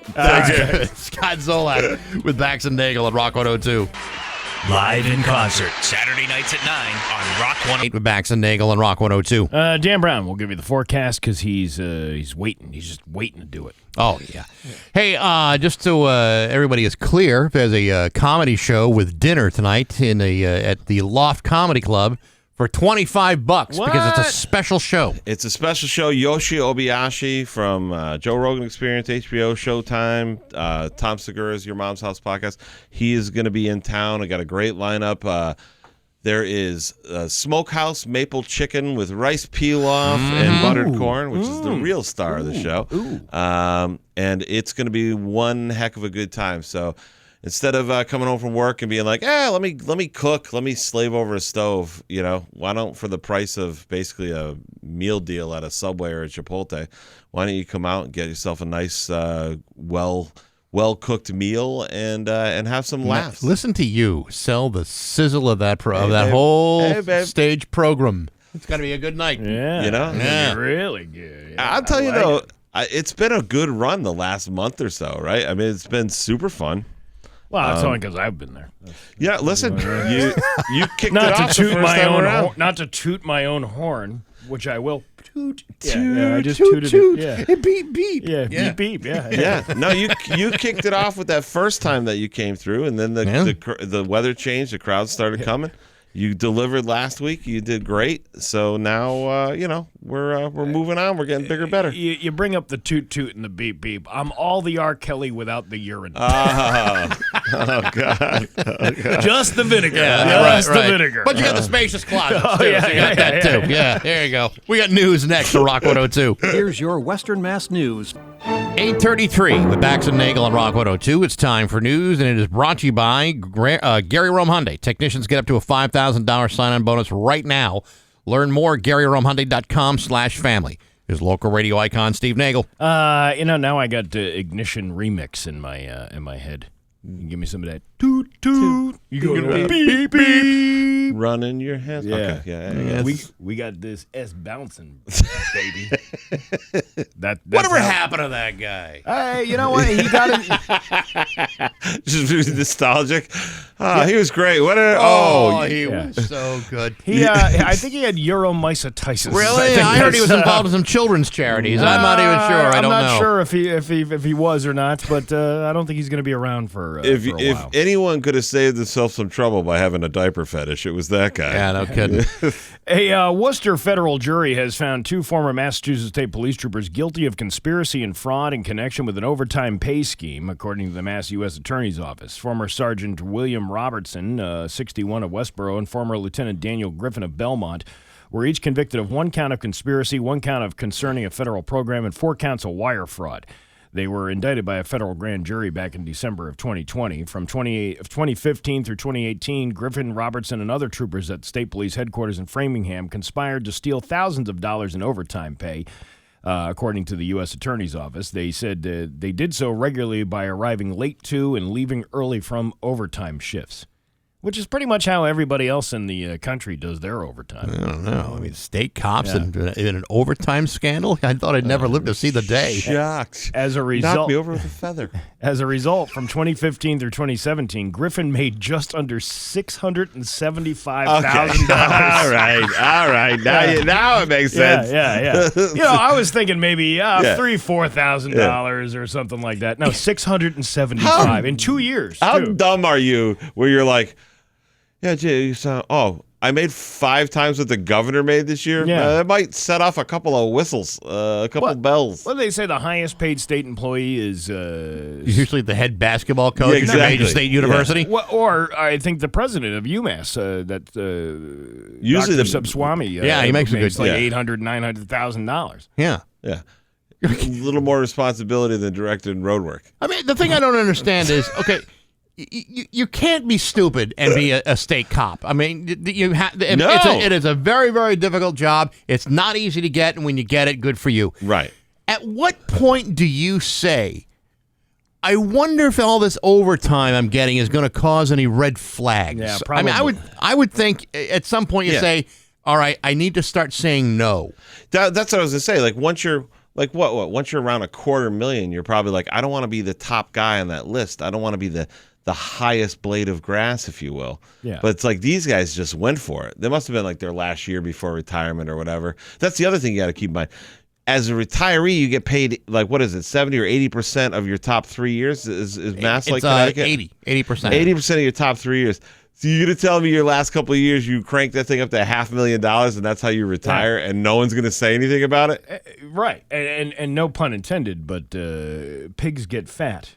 And hogs get slaughtered. These piggies turned into hogs by the time they did. What are you trying to say, Steve? I'm just saying the troopers involved in the scheme were part of the State Police Traffic Division, and the overtime shifts were funded by federal grants intended to improve traffic safety. As part of the scheme, Griffin made and approved false entries on forms and other documentations to perpetuate the fraud. When the overtime scheme came to light a few years ago, Griffin, Robinson, and their co-conspirators tried to hide their misconduct by shredding and burning internal records. Oh, there you go. At one, Oh, what's all this confetti over here? That's when you know it's going bad, when you find yourself over a shredder. Yeah. At one point, state police leadership inquired about the missing forms, and Griffin reacted by submitting a memo claiming the forms were, quote, inadvertently discarded or misplaced during office moves. Additionally, Griffin often spent hours in which he was making regular state police and overtime pay running his security business, Night Protection Services, or also known as Night Pro. Despite making nearly $2 million in Night Pro revenue from 2012 to 2019, he also hit over $700,000 of that income from the IRS. In a separate case last month, Griffin pleaded guilty to defrauding a private school 2 of his children attended. This guy is just like, he's crazy. He did so by concealing his Night Pro income and filing financial aid applications which understated his income and assets by hundreds of thousands of dollars. Yeah. You're breaking in that much money and you're worried about paying the tuition at your kid's school? Like, that just seems a little like... But that's that mentality, certain... listen, most cops are just hardworking guys, and you know what? They should be able to work overtime and get ahead. Their kids go to college and do whatever. And you know what? I don't think anyone cares if their buddy pencils them out for a half hour here, a half hour there, or whatever. But $650,000, you're making $2 million on something else. You're asking for it at that point. But I've always said this since the beginning. All of the ones that were above these guys, because these guys were supervisors, right? And so obviously there was some supervision. People knew about this, what was going on, and many of these overtime things you're literally talking about maybe a couple of $1,000s in violations of this thing. However, all those people who were in charge of the state police, like the colonel and the second in command, or I don't know what the ranks are up there, but all those people got golden parachutes and they were able to retire, and nobody got dragged into an investigation in that. That's the thing that's like, why are you going after all of these guys when you really should be going after the top to take them down? Yeah, but also those if you're running the state police. It's not like you can just stick your finger into what's going on with the supervisor. They have their own union, so it's all union stuff and everything else. So, you're like, do I want to rock that boat, or do I just, put my head in the sand? I can't imagine putting in overtime hours at this place. I mean, we're working up to 4.5 hours a day. Yeah. Dude, you can't put a penny in of overtime here without somebody noticing that. Yeah, I know. We don't have that kind of money around here. What are you doing? Did you miscalculate your fees? Can I order some new pens? Pens? We don't have money for pens. Yeah, we're out of toilet paper. The men's toilet paper. Yeah, we don't have one square per person all day. Was one of you the ones telling me that at one point there was a guy here? I was just going to say that. That when the bigwigs came into town, the CEO of this company came into town, and the one of the previous GMs that we had here said, "You know what? We got to make this place look nice. Have you really seen this building before? I don't know how you... What are you going to do? So, the lipstick on the pig mentality. Yeah, this is the reason why we don't normally offer tours of the place. So he made the assistant go out and go get, the bougie toilet paper. Because all we have now is that, stuff that tears, match paper. Thing. It's used to start campfires. Yeah, it's a low-grit sandpaper. Yeah. And it's like dryer lint is what it's more like. But anyway, he made the assistant go out and stock all the bathrooms with Cottonelle, the really, the Mr. Whipple, whatever that is. And the guy never even used the bathroom when he was here. Well, as I say, that guy was praying that he was probably, we have some chili in the break room. You want to try some chili? Just hoping that the guy has a moment where he's wiping his butt and he's like, this guy is definitely management here. Yeah, what a pleasant wipe this is. Look at this. It's like I'm cleaning myself off with sofa cushions. Hey, the station's been #1 in the market for 30 years. Oh, really? Yeah. I don't even know that, but what a wipe I had when I was there. It's definitely a one-wipe station. Wow. This is how I know revenue's going really well at our stations when we go and they have the bougie toilet paper. It's a 2 for Tuesday. 2 squares of toilet paper. But at least we... I'm not going to... Candidates filed November campaign finance reports this month, providing a look back on fundraising and spending in the Springfield mayoral race. Mayor Dom Dom far outraised and outspent his opponent, attorney and city councilor Justin Hurst. Sarno also spent about 3 times as much money campaigning in 2023 than Hurst as well.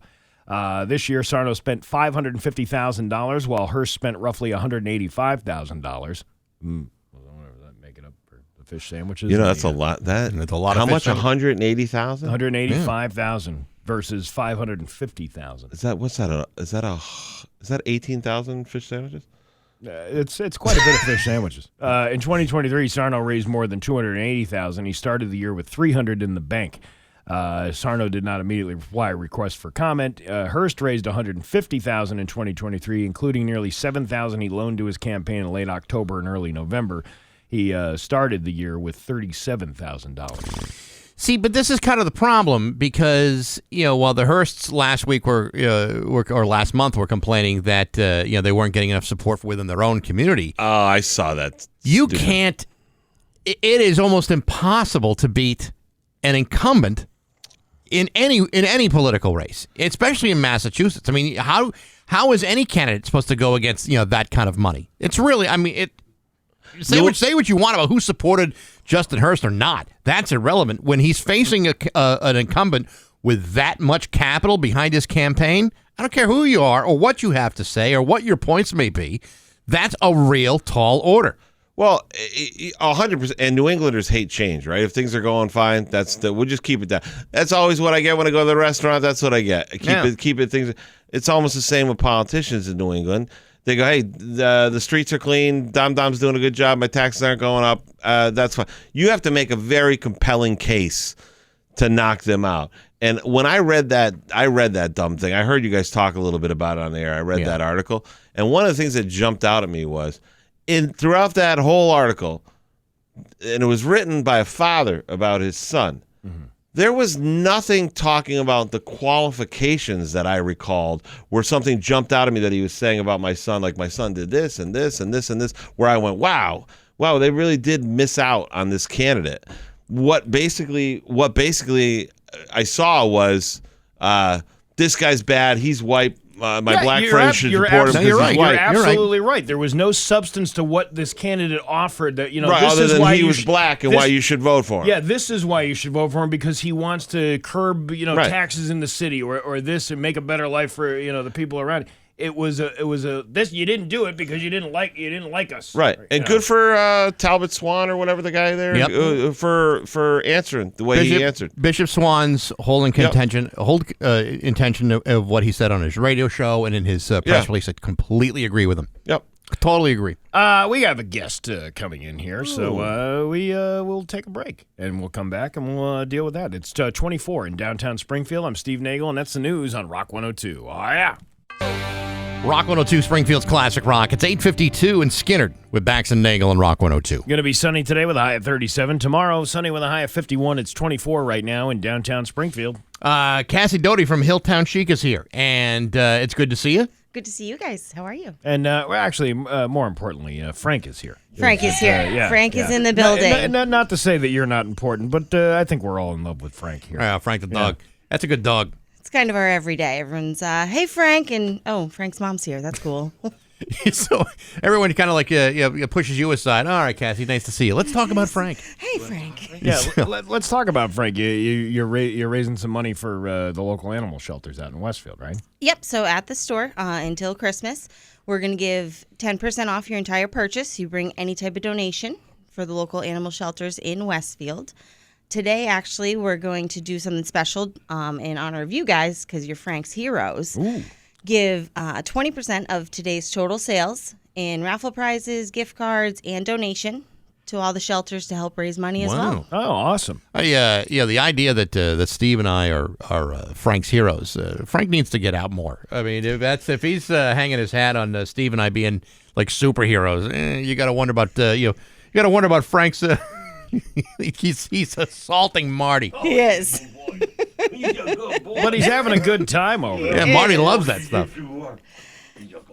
After today, Marty may be his hero. It could be. Or they may be dating. I don't know. One of the two.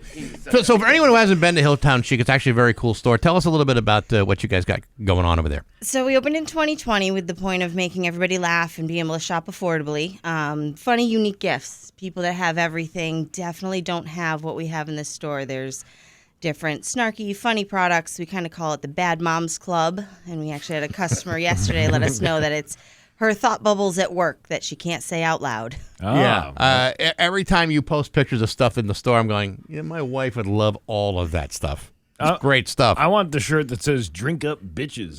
That's always a good one. Or I'm fresh out of F's for today from the coffee mug. We actually have some good aprons. I rub my own meat and well hung. There you go. Those are some of the popular. Very fancy. Father's Day, Christmas. Yeah. So this is. So where is it? It's in Westfield, right? Yep, we're right across from the entrance to the hangar at 24 School Street, with a lot of other local boutiques. The street's actually a lot of fun now.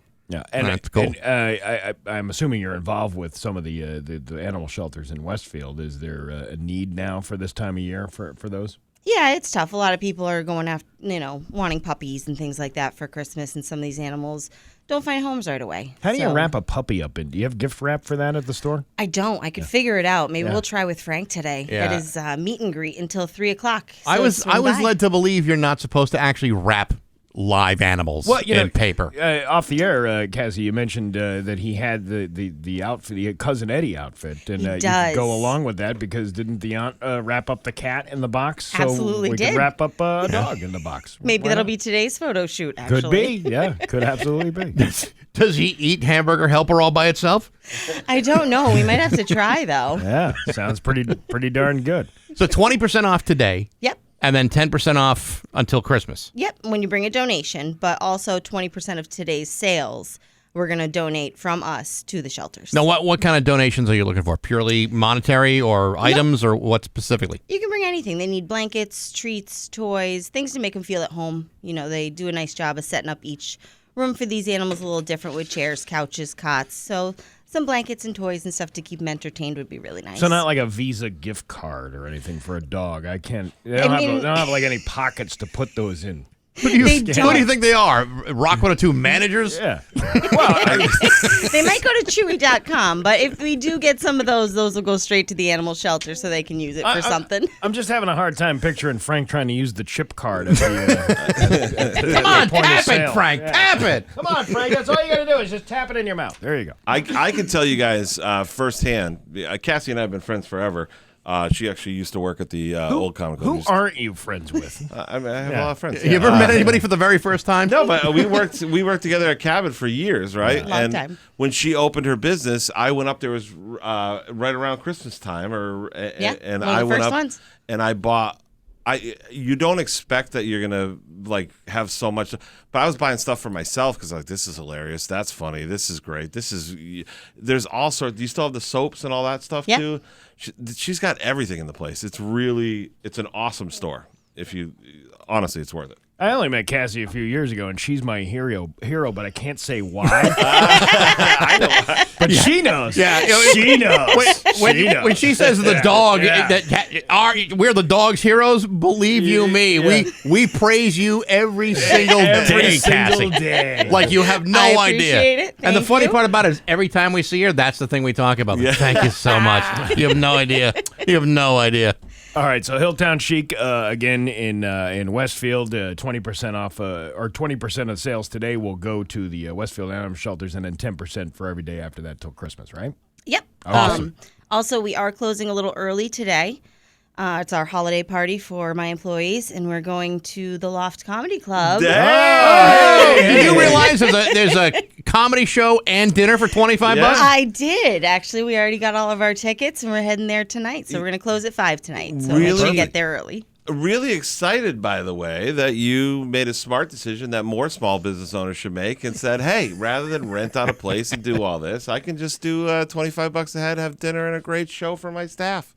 What a great idea. Yeah, it's the perfect holiday gift to the people you care about. Does the staff have to pay for their own tickets, or are you covering They the bill don't. for them? Oh, wow, Frank bought them, actually. Wow. Way to go, Frank. He's got a nice Apple guy. Pay. He's got Apple He Pay. does. Yeah. Again, Hilltown Chic, 24 School Street in Westfield. Cassie Doty, great to see you. Thank you, guys. Appreciate it. Thank you. It's just about 8:59 at Rock 102.